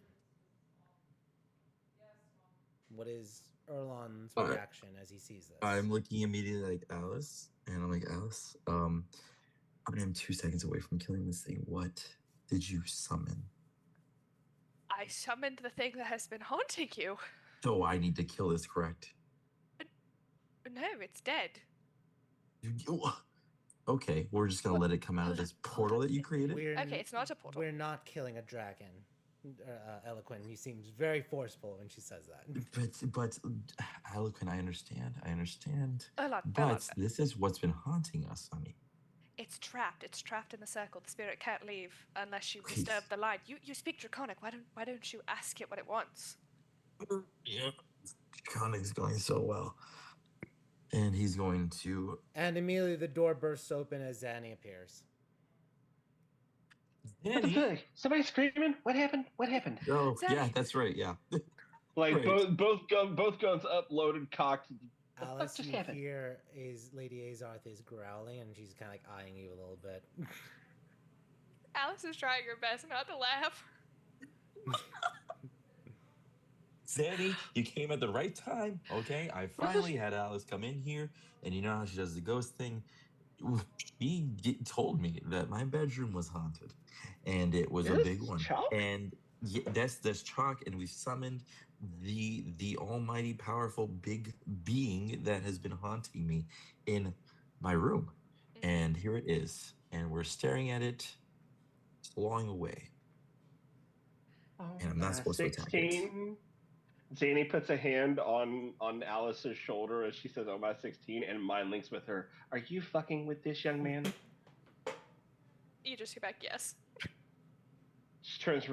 She just looks you dead in the eye and said, "Why did you use chalk? If we're doing a proper exorcism, we need salt. I'll go down to the kitchen." Okay.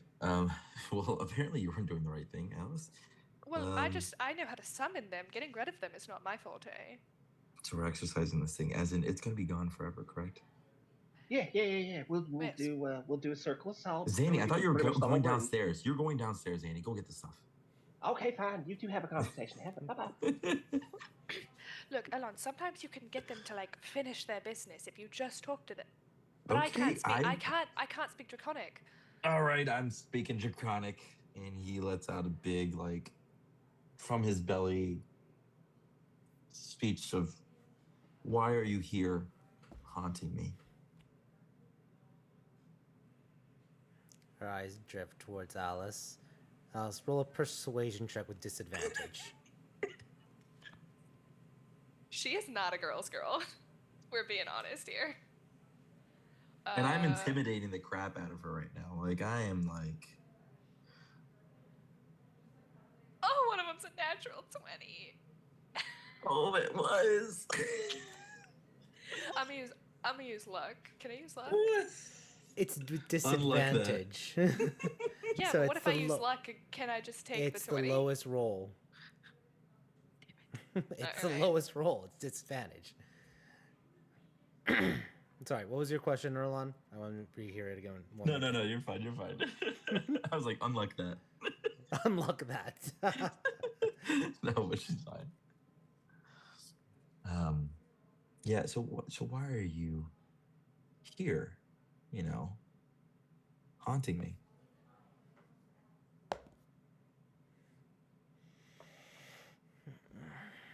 You know, I'm not gonna have any of this. Alice, you deal with it all. I'm tired of these games. Hold on. And she just turns around and walks away.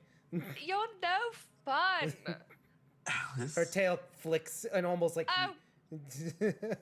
You're stuck in the circle. She knows you, Alice? We've dabbled. You dabbled, as in you know this Well, we thing do that's share. been We haunting share a room, darling. We share a wall, don't we? So obviously, I whatever's under- haunting you will haunt me too. you. Okay, but this is like me being mean and putting Little Red in your room and then watching him pester you. Were you scared though? A little bit. A little Eloquent. No, bit. you were scared. Perfect. Look, Stop. Don't ladies even are- ask Eloquent. Eloquent, was he scared? Yeah. Oh, oh. This Perfect. is It's my all over. He was- domain. So very brave, even if he was scared.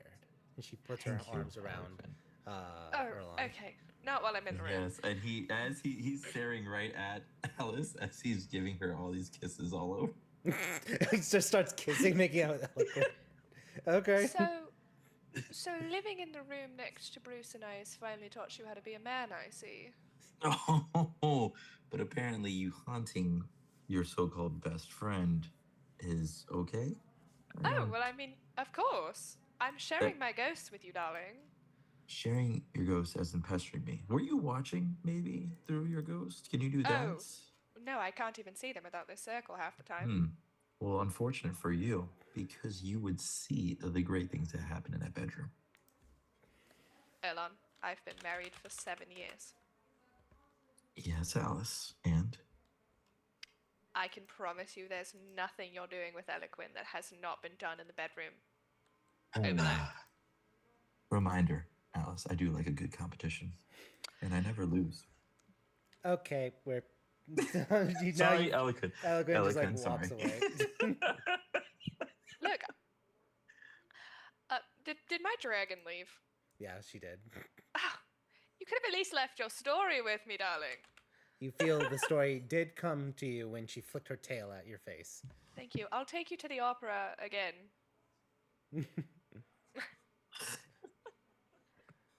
So, there you go. Well, thanks a lot for that, Alice. Zanny floats up over the side with a bag of salt. Oh, is it? Did you get it? A Oh, lady is perfect also... timing, Zanny. Did you know She's- about this? She's no fun. She gave up the ruse immediately. And Oh. you knew about this. Okay, great, Zanny. Well, she you told are me. all in it. She told you. She told you. She didn't tell Yeah. me, the one that she was I pestering. wasn't going to put the salt on your floor. Zanny, come on. We're talking about something that's been haunting me almost every single night. That's not okay. Probably someone's since we actually left- haunting you. How long? How long, Alice? Since the Fire Dominion or Fire Realm, whatever that place was. Hell, since hell. You guys really? You know what? I'm You really supposed to got be your some- bodyguard. You're supposed to be, but you're the last person who stabbed me. Okay. Fair enough. Yeah, that was a harbinger. Yeah. No, that was Erlon being controlled by a harbinger, but still the statement stands. I didn't mean anything by it. And I didn't mean anything by haunting you. It was all in helpless fun. What? Look, we're You- laughing about it now. You I know think what? it's You have more of a hilarious. sick mind than Lance. That's not true. That's I know. It was a stretch. You thank you. That was I'm sorry about that. I well, don't have beetles that eat people. that's very true. Well, get the hell out of my room. Thank you for exercising your own ghost. Well, technically you didn't exercise. You just brought it in here so I could see that you were lying to me this whole time. Zanny, appreciate you and getting the salt. Hopefully you can salt up Alice's room. You both can leave. And, we will not okay. talk about this. Oh, Her no, chance. Yes. I'm going to tell Aurelia this story in detail, though. Great. Great. She's gonna love it. as she's leaving, she's gonna put an arm around Eloquin and just whisper to her that she's more than welcome to use Alice's closet for any, nighttime activity clothing, because Alice, clearly has some, but she's willing to share. She's willing to share lingerie. Okay. Yeah, yeah. Yeah. Well, yeah. a nice corset never hurt anybody. So as a guy, I'm not even sure how another girl would feel about that. I don't know. So They're washed. Yeah, I mean, it also that's fine. depends Again, on what as a guy, it I'm depends not on what sure. you're I'm wearing. not Like, saying I'm not it's gonna give her wrong. I'm not gonna give her my underwear, but Okay, okay. like, there's some costumes in there. Oh, costumes. Okay. You There's know? there's a Outfits. constable outfit for Alice to Yeah, wear. of course there is. Are you crazy? Officer Jenny. Officer, sorry, I was speaking. There are a pair of manacles in there too. There's manacles. There's probably cat ears in Oh there. my god. You don't want the tail. Erlon, are you into constables? You know, Eloquin could take over once in a while. Okay. Mhm, That- mhm, she will borrow the constable outfit. I've been a bad boy. There you go. Someone needs to be punished. Oh. I'm done with Yeah. this D&D group. There, you're the one who And did. on that note, Zanny disappears. Yeah. Zanny, wait for me. No, she gets stuck in the room and Full last dimension door gone. all right. Let's now move to the present today. Zanny, you reconvene the entire group. I'll say Chance is present or not present. We'll play that by ear for it. What do you tell the group about the prophecy that you uttered on behalf of Lance? So I sat down with Lance to try to work on some stuff. Speak of the devil, Kin. Oh, there she is. There she is. Awesome. Welcome, Chance. Happy that you can make it. You're just in time. We just finished most of the downtime things for it. Really quickly, sorry, Zanny. Just pause for one quick second. Chance, is there anything you want to mention for any downtime activities you've done before we get into Zanny talking to the group about her next prophecy that she foresaw or foretold?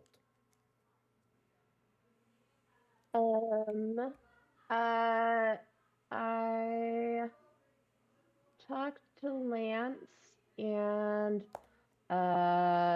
maybe you guys already did this, about helping him find a mummy and go in there. Mm-hmm. And I talked to Alice and offered on the 5th, I think, to take her to the ethereal plane to talk to her ghosts. Maybe you guys already did that. Great. Then those were the two things that were kind of lined up. Okay, awesome. Yeah, we'll say that you were able to do those two. For the Lance and Chance with finding the mummy, I'll figure out. Maybe we'll do some RP with that. Also, that may change depending on this conversation that Zanny has with the group for it. So, great. Any other things that you're doing that Chance does solo, though? She's doing a lot of training and stuff with the farms and the Harmony Project. I have calculations I'll send you on how much she did just on her own. Awesome. And yeah, she's got a pretty set routine of training things. Cool. And then let me know the calculations for how you're allocating your downtime, and definitely leave some breathing room for Alice. I said the same thing to Zanny for it because she's going crazy in a good way for all of her crafting for it. So awesome. All right. with that being said, let's go back into the scene. Zanny has called upon all the Crimson Peacekeepers to make an announcement. So Zanny and Lance, if you want, take it away. So finally sat down with Lance to start working on the next piece of this whole thing, and fate took over, and we've got our next prophecy, y'all. Ooh. Who took over?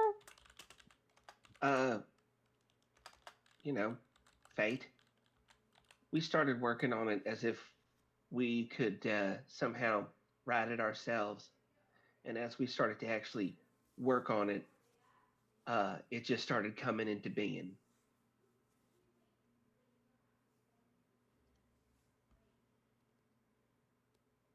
I'm finding the limits of my influence on what's going on here. But I did have some influence on it. We wrote it down just in case. But here it is. And she'll lay it out and then read it out loud. Black sands flow throughout Aramare, a family of mixed loyalty, with more than one vying for positions endowed by royalty. An enemy across ages shall vie for the blackthorn, and break from ranks, double cross, and warn. A deadly trap to be set with questions on friends and foes, two harbingers to battle of familiar faces, now a rematch of blows. The Arif of Ariz and a magician of a tower shall each have a name. Understanding of his heritage, now a savior of undead, Lance Al Blacksands shall claim.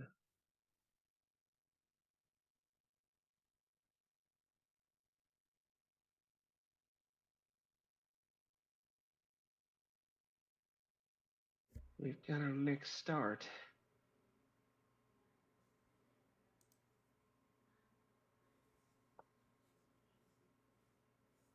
A family of mixed loyalty.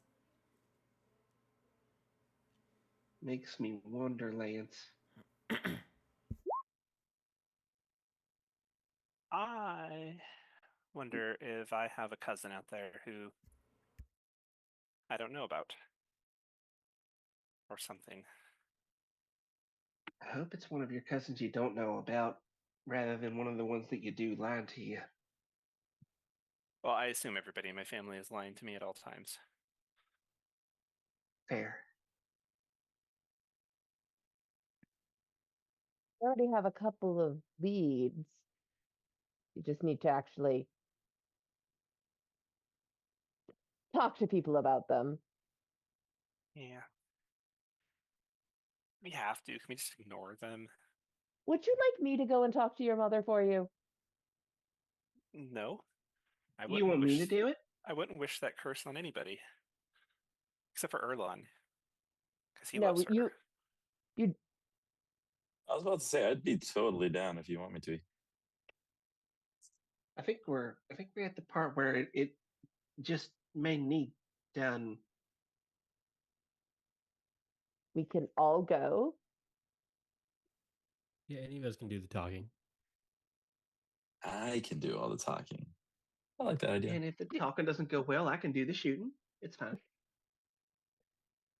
All right. Well, I talked to Lance about what the leads are. I don't know if we had talked about it previously, but I'm not sure whether, you all remember. Why don't you give us a refresher? Right. Well, several months ago when I was working in the Infernal Embassy, I had asked about Lance's mom, and the rumor mill had that she is in contact with the minion of a harbinger. Whether she is aware of that or not is unknown.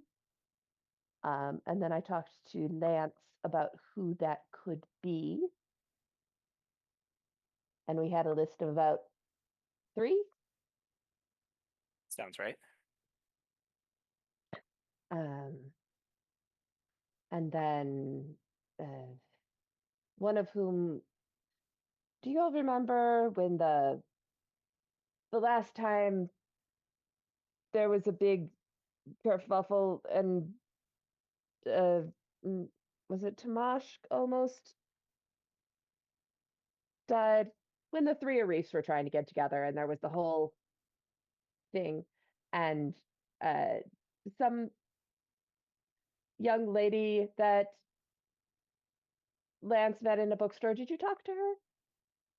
Is this before or after you talked to her? Right now. That's a good question, DM. You haven't talked to her, but then she just sent you that sending. Oh, I'm After the going to lunch prophecy. with her tomorrow in Okay. Grand Bazaar. Okay. Well, you're not, I mean, you can go to lunch alone, but I don't think you should be in the general vicinity alone. Well, I kind of figured at least one or all of you are going to be hanging out nearby. Good. Oh yeah, that could be peckish. Good. Yeah. So, anyways, she's the one that warned us about that, but also admitted to being in contact with harbingers. Yeah, she's the one who said she takes the job and doesn't care who it's from. She's So- the one who did the smuggling of the purple worms. So it's possible that she could be the one Lance's mom was talking to, or the lady that used to be one of the noble house that's now a ghost in charge of demons. The one that tried to kill Alice and Lance. And Lance, what was the third? You had it. You had it. So, the face person. Yeah, the anti-fate. Is that what we thought it was? No, no, not anti-fate. Anti-grace. Oh yeah, anti-grace would make sense with our family's history.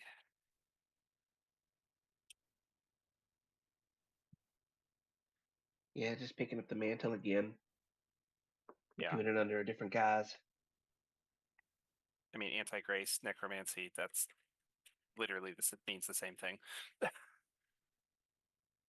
But I thought it might be a good idea to talk to whether it's your mom or your sister or your stepfather. Any of these people have seen any of those people?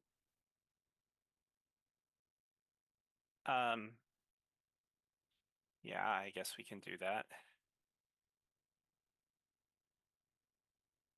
I know they ain't your favorite people to deal with. Well, yes, but when is family ever? You could start with your grandmother. She talks to both sides. Just see if she's seen any of those people. Then, if we need to get more specific, your mother and a zone of truth. Yeah, she seems alright. She seems like she hates everyone equally. Oh yes, she does. She hates people. She hates things. She hates yeah. If you could put a name to it, she probably has a hate for it. Except for me. I'm her favorite. She loves me. Ah, well. Hmm. Then yeah, maybe Chance is right. Maybe that's where we do start.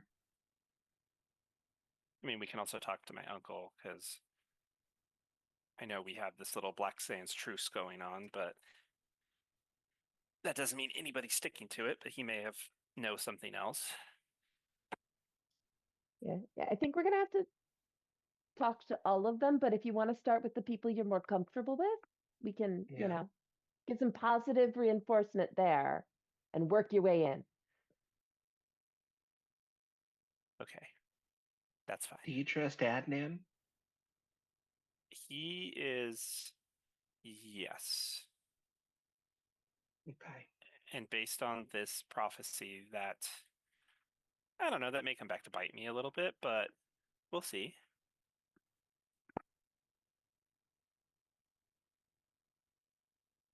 I'm not gonna fault you for following your heart on it. You believe in him. You believe in him. Yeah, the other person we should probably talk to is my dad. Did you were going to talk to him a couple months ago, did you? No, I found many excuses to not do that.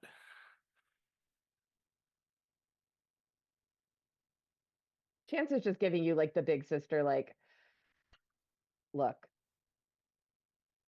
The big sister look. I'm well aware of that. There's just and Zanny. There's just the eyeball is doing circles. It's just constant eye rolling.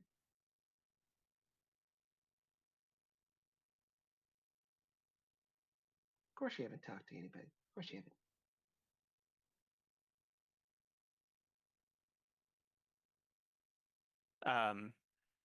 But yeah, that's I don't know.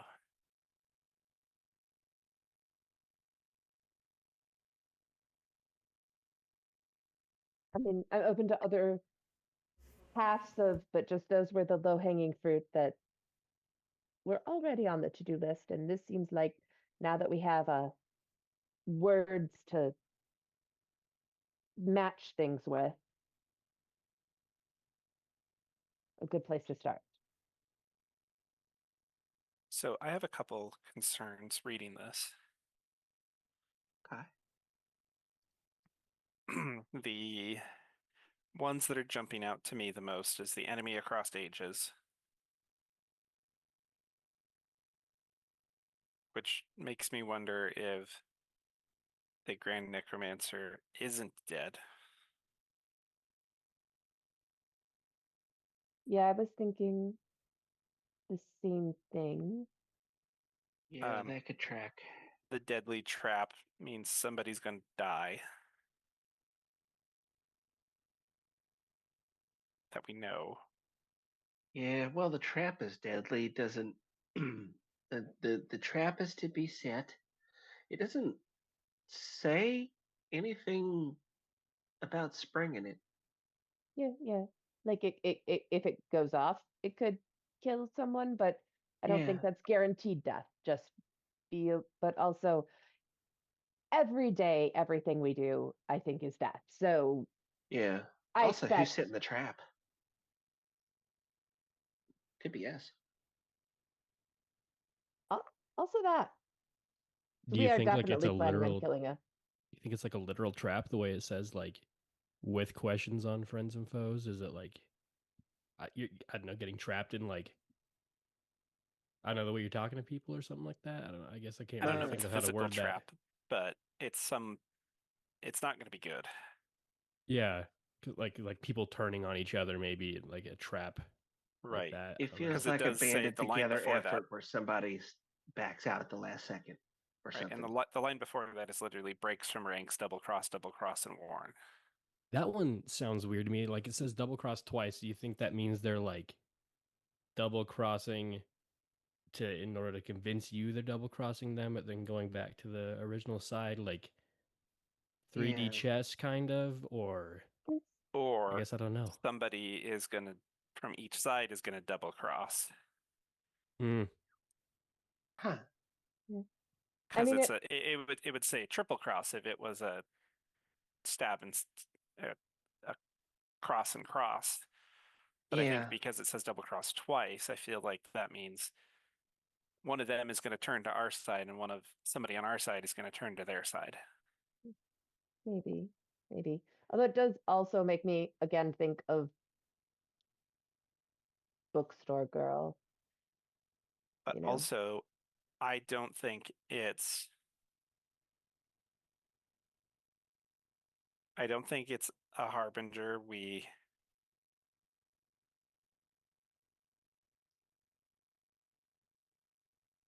Oh, a rematch of. at some point we're meeting up with harbingers that we've already fought. Yeah. Well, But did we we're fight meeting them? up with harbingers, but as ones that we fought before. Because the way it says a familiar face, now a rematch of blows.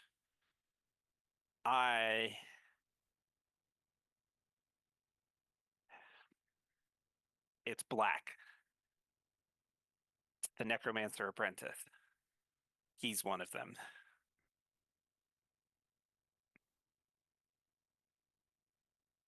It's a rematch. He's coming back, but this time we have to actually hit each other.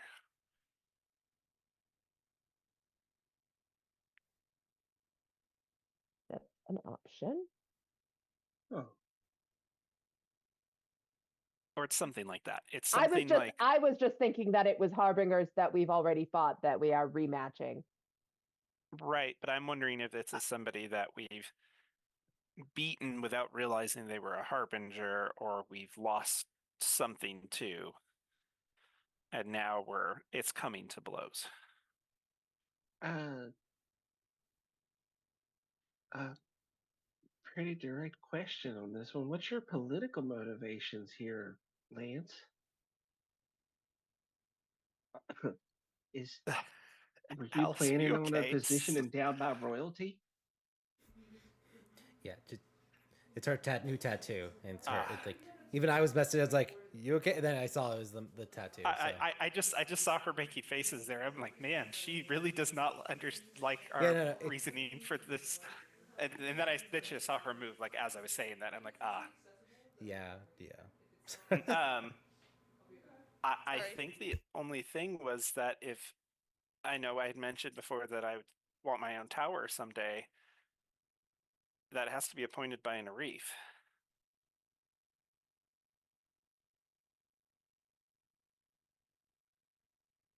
Oh, something tells me it's going to have to do with you in a tower, and you're not the only one going for it. Who? Well, Not and even motivation. the Just Arif who's of strong enough to do Ares. it? Oh, nobody's. Well, depends on what tower it is. But the Arif of Ares would be the Arif of Tamashk. Which there currently is not. And there's going to be an opening if the, you know, treaties. Right. Right. And with our help, they'll likely see their way through now. Well, I think because this declares that the Arif will have a name, and so will the tower.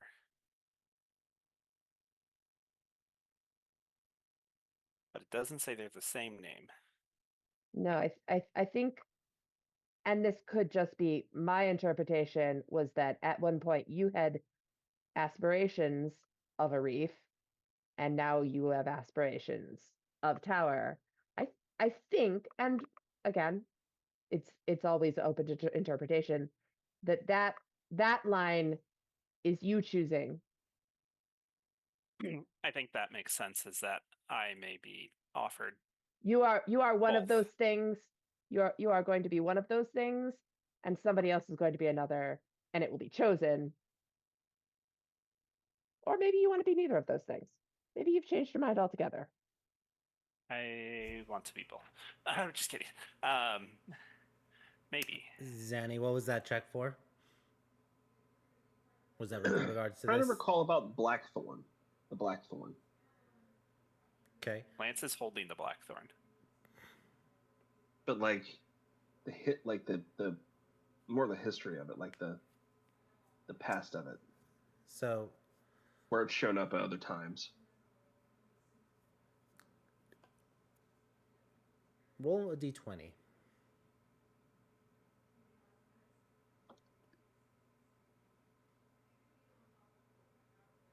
So I'm just thinking if it's an enemy across ages shall vie for the Blackthorn, it might be somebody who had it previously. Yeah, you know, there have been a few iterations of the term Blackthorn that have popped up. It is a catchy name for it. So there have been people who call themselves the Blackthorn, or people who have a weapon that they call the Blackthorn. But you feel confident none of those have anything to do with this right now. Like there are some things like in the Rhea that are referencing vying for the Blackthorn, but those are like 100, 200 years ago. And at first you're like, maybe, because it says an enemy from across ages. Yeah. But your mind keeps going back to Lance's vestige.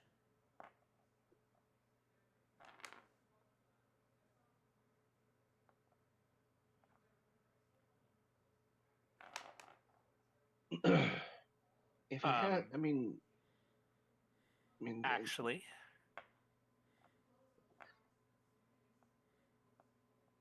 is Revenos nearby?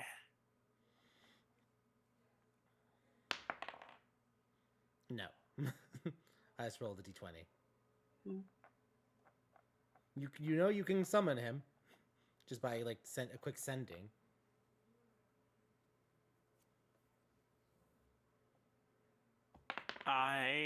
Because I remember both Sultanas had vestiges at one point, and so did their parties. Correct. And they were stripped of those titles and powers.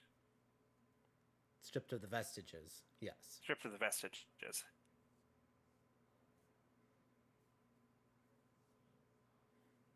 I wonder if they're going to bring back Sultana Fatima, the one who died? Refia. Aresia. Because wasn't she a wizard too? She was an artificer sorcerer. Actually, a double for that. She multi-classed. I want to know who had this vestige before me. That you're not sure. Lance is just going to pop a sending off just to Revenos and say, hey, who had this vestige before I did?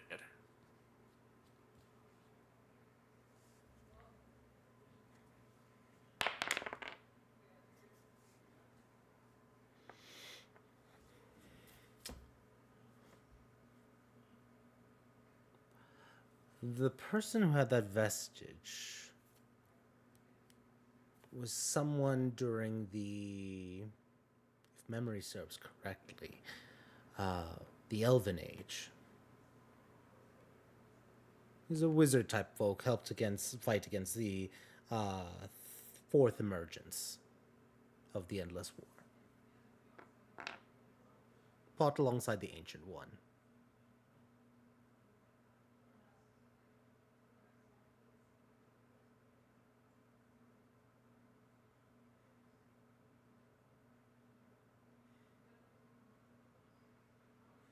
All right. Okay. Lance just nods and immediately sends another sending to the Ancient One, because we've met him. Yep.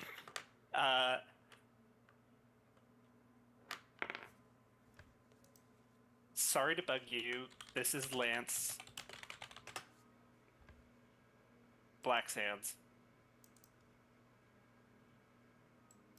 What can you tell me about the hero who used the staff vestige during the fourth Endless War battle?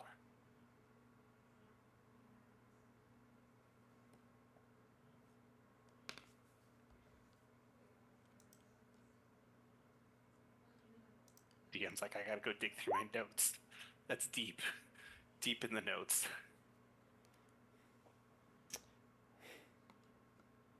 Okay. But it's in the notes.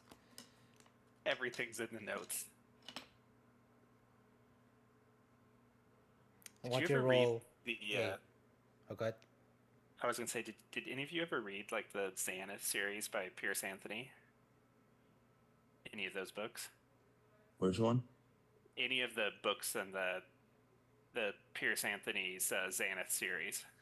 No, Oh not no, I. I haven't.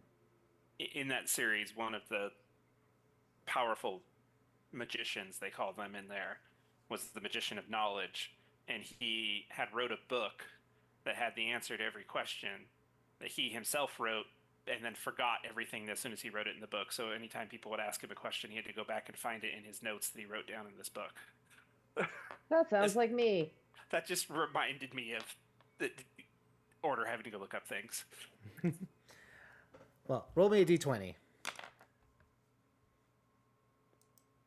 He's not on this plane. No, 1. Probably. All right, let me roll one last thing. Okay.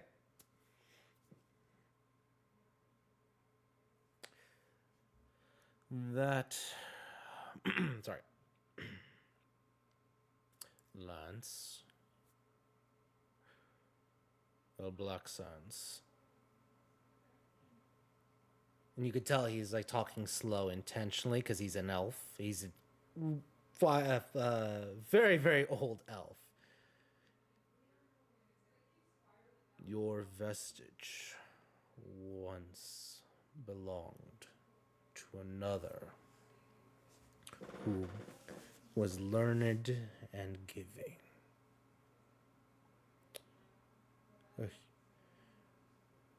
A human wizard named Nathaniel Blackthorn.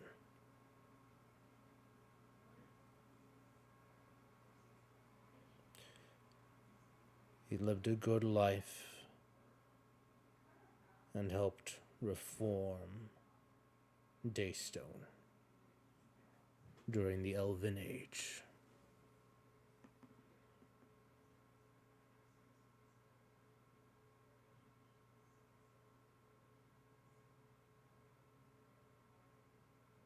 Lance hears it and doesn't say anything to the others for a second, and then just kind of sits there and goes, huh. The last guy to carry this name was Blackthorn. Where can its namesake? Well, I assumed you had Does that named mean it. he's the first? I had named it, but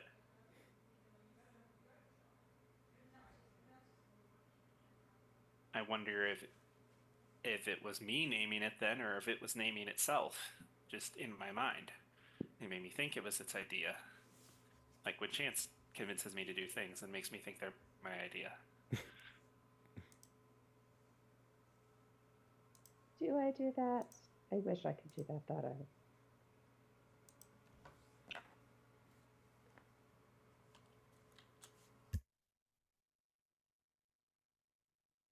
Huh. Okay. But if he's a human, he's very. He didn't say he was a necromancer. No, he just said it was a wizard who lived a good life. All right. So I'm gonna go out on the limb that he's not the one wanting it. No.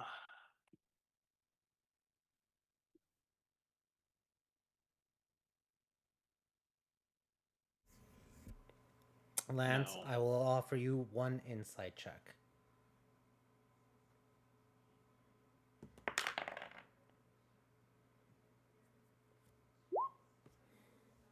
I'm rolling great tonight. I will give you my DM inspiration, and this is the last mercy I give. Okay.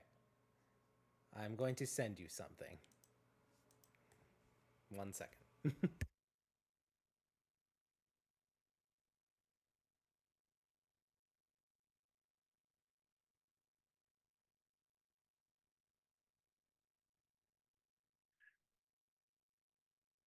Hey, just so everybody knows, because it happened to Zanny too, I think when it's your turn to do your arc, your dice are going to be cursed the entire time.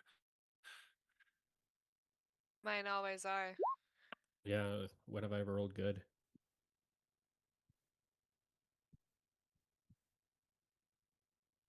Well, then yours are going to roll great, and you're going to be like, what is this? Right? I don't understand.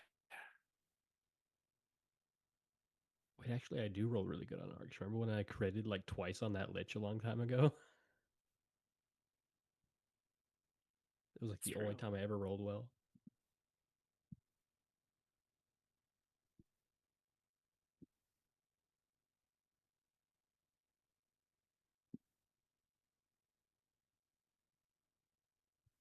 Just sent it to you.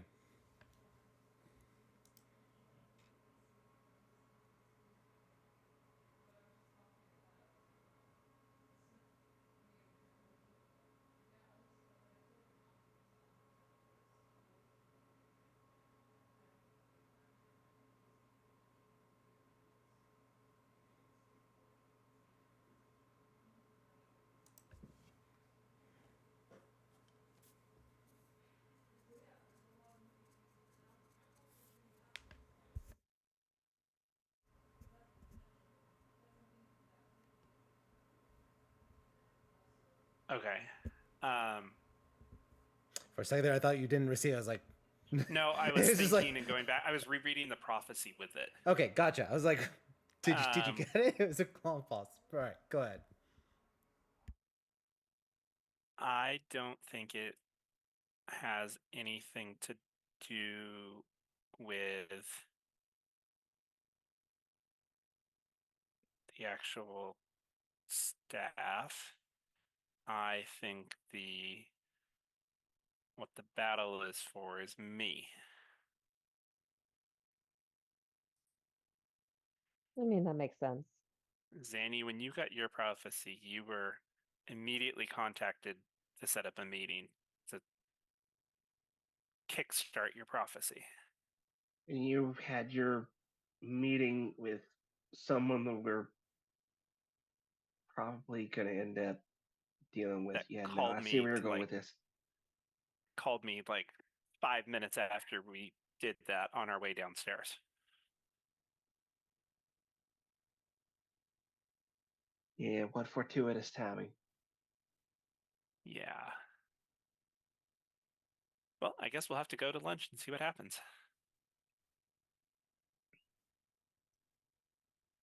Get the antitoxins ready.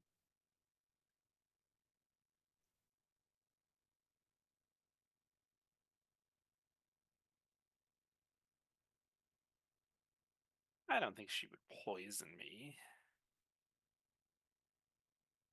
No, if anything, there's going to be double crossing, so you should definitely get on your good side now. Exactly. Lure us into complacency. Right. Sure, she can try.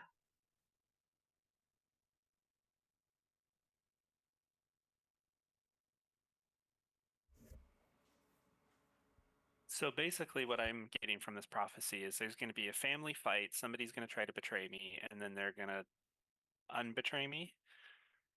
And then we're going to walk into a trap and somebody may die. We're going to fight two harbingers that we know, but maybe we haven't faced before. And at the end, somebody's going to be the new Reef. Somebody's getting a tower. I'm going to learn about my family history more than ever, and I shall gain the title Savior of the Undead. It's a Do fucking you not metal think title, you already dude. are? Azrael's. I'm- How's that for a prophecy, Lance? What is it? What does that mean, is when something is fucking metal? Means it's cool. It's like brutal and cool. Oh, okay. You know? I think it means it's cool in a macabre sense. Yeah. Holy crap! I thought He it was gets just it. really just a rare material. Oh, I just thought he was really into armor because of his whole armor situation. Yeah. Well, no, it's actually the original term is when two will forged love each other. and they make metal. Okay. They're fucking metal. Yeah, yeah. Wait, No, that makes they're sense. fucking the metal. Oh god, this is so confusing. Dude, aren't you in the like entertainment industry? Shouldn't you know a joke? Ah, but I'm not a comedian. I could tell. And no one's laughing at your metal. He's one of those. He doesn't do the comedy. He's more of like the stoic hero type. Tragedy. Oh, Do love a good tragedy. exactly. My case.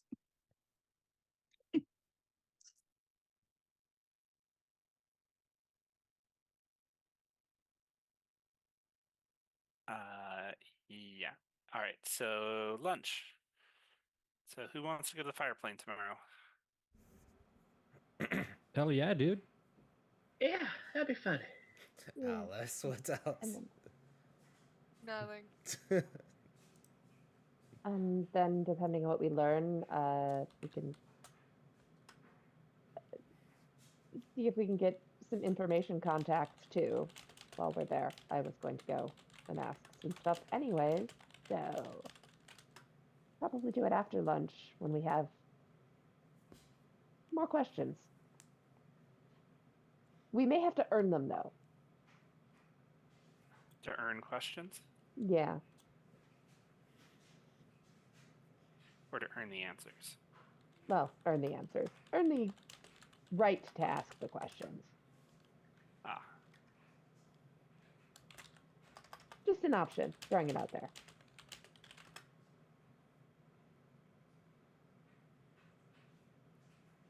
all right. Well,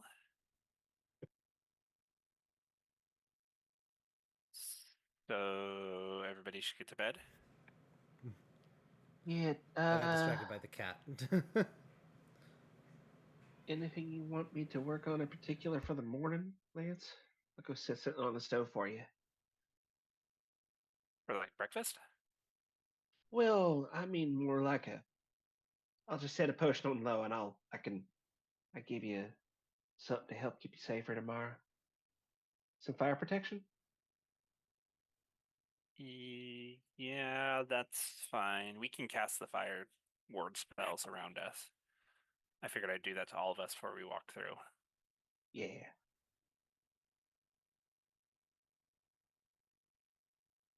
But I it's just not figured a, I'd ask if you want anything in particular. Otherwise, nah, I just head to bed, I guess. Go get ready. yeah, I think that we should just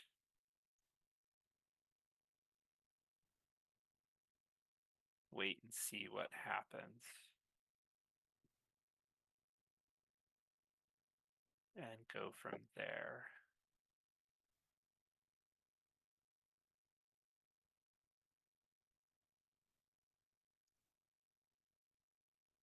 Oh well, since we might end up going into some shenanigans tomorrow, Lance, hang on. Lance and I wrapped up a pen for you, and I'll hand the pen over to Chance that we worked on. You might want to attune to that. I appreciate that. I didn't expect that to be done for, like I said, it wasn't a rush job. Well, a dream maker, every single one of them is now. With his help, it only took me 4 days. I appreciate that. That one is +3 as well.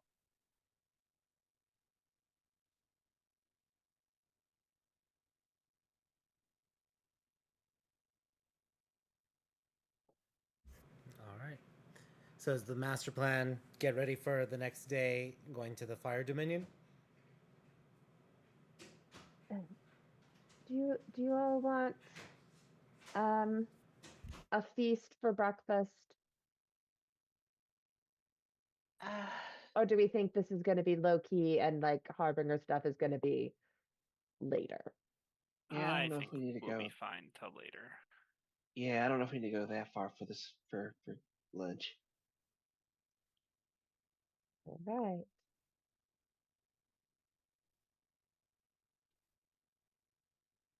Good thinking now. It turns out we do. I'm going to be very mad, and then I'm just going to do it every day, even though Well, it's if it turns expensive. out we needed it, it's probably because it was poison, and then you and I are both going to be cross.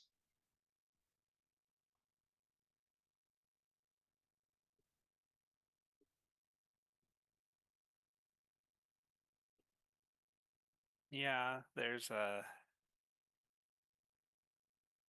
I could see that.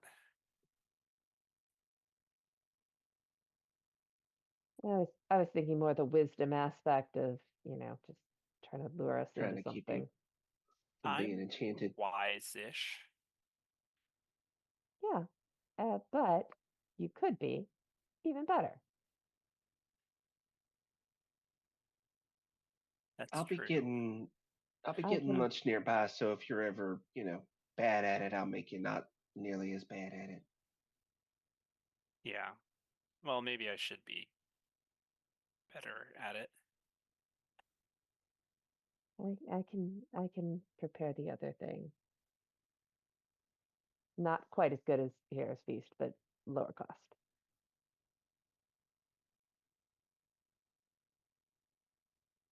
There's nothing wrong with having a mind palace.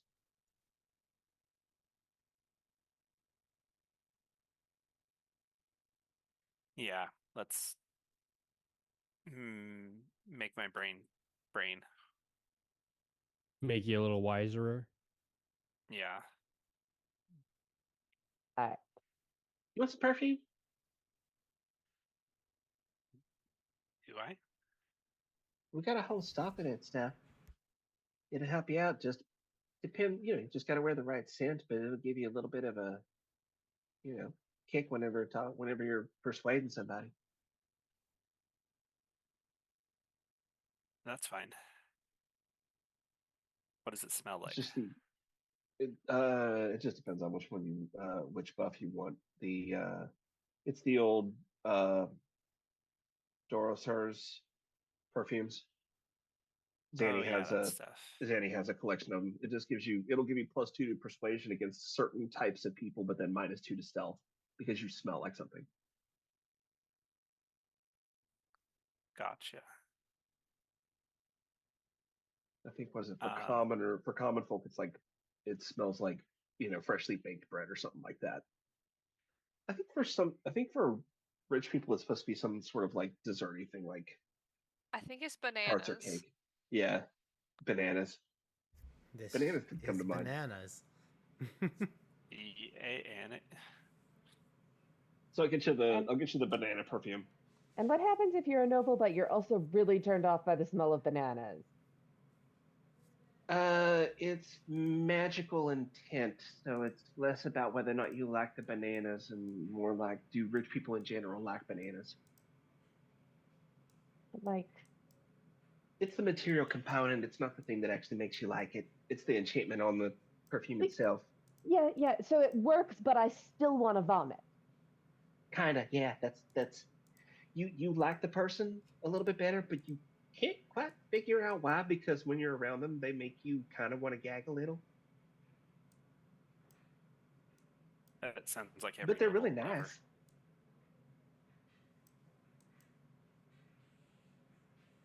I was gonna say that just sounds like every noble ever. Yep. Excuse you. Am I wrong?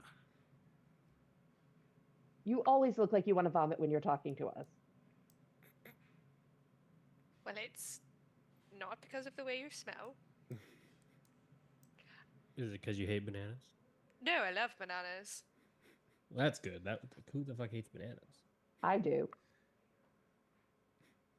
Oh, really? Yes. That's why I brought it up. I was like, these don't smell like bananas.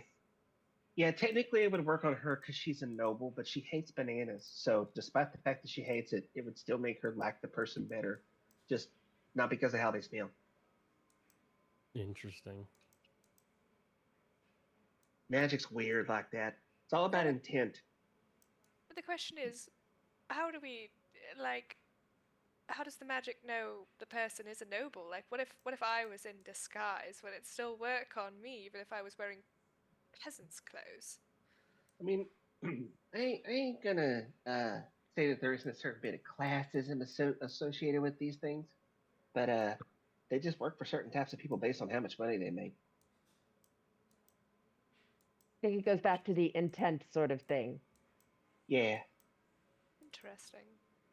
Yeah, more expensive ingredients for more expensive people. Bananas are usually extremely expensive. You got to import them from somewhere else, so they're really expensive. So you use them for expensive people. I wonder if the smell would change if you, say, did like what we did and just looted a dungeon, right? Now you're as rich as a noble. Oh no, it overrides it for the duration of it. Like there's one that I've got that makes you smell like nothing. It doesn't help you at all with talking to people, but it just helps you blend in. Mm. And it doesn't matter. You can roll around in pig shit. Trust me, I have tested this. And when you come out of it, you smell like nothing. That'd be good to have. Maybe we can give that to Erlon. Yeah. Did you actually roll around in pig shit? I did say I tested it. It wasn't pig shit, it was cow shit, but yeah, same effect.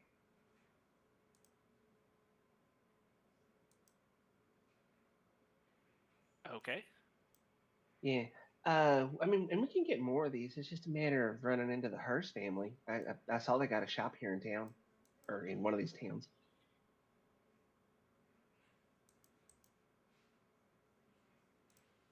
Yeah, that's fine. Let's spray it on. Let's get going. Okay. Tomorrow? Tomorrow. I was about to say Yes. Yeah, I'll go fish it out for tomorrow. tomorrow, not tonight. It'd be funny Lance just is use like, as a "Let's go." charge. Let's go. Let's do Spray it. it on him right now. Chance immediately throws up. Do it. Spray it on Chance. Oh, No. she will. I'm Hell already should good be- at talking to people. I will pass on that no matter what boost it gives me. Note to self. Chance will mysteriously see a pile of bananas in the kitchen. She won't know who it's from. All right. This is why I don't hang out in the communal kitchen. It's a To- chaoticness in there. To ward off a chance, hang a banana. All right. Anything else for prep or discussions about the prophecy? Nothing If comes to not- mind for me. Oh, go ahead, Zenny. No, I was just saying that nothing comes to mind for me. Sorry. Okay. Well, I think then that's a good place. We will end our session there, 10 minutes early. And next year, session 109, we'll pick up with the beginning of Lance's arc and a return trip to the Fire Dominion. Till then, for everyone out there, thank you so much for another wonderful year of Castles and Calamities, another wonderful year of Tales of Tellos, the Steam Age. We've gone and hit the triple digit marker, and next year will probably be the last year of the Steam Age. We'll see what happens there if we're aiming for 150 sessions. So till then, everyone have a good night, have a happy new year, and see you next year. Take care, everyone. All right, everybody. Bye, guys.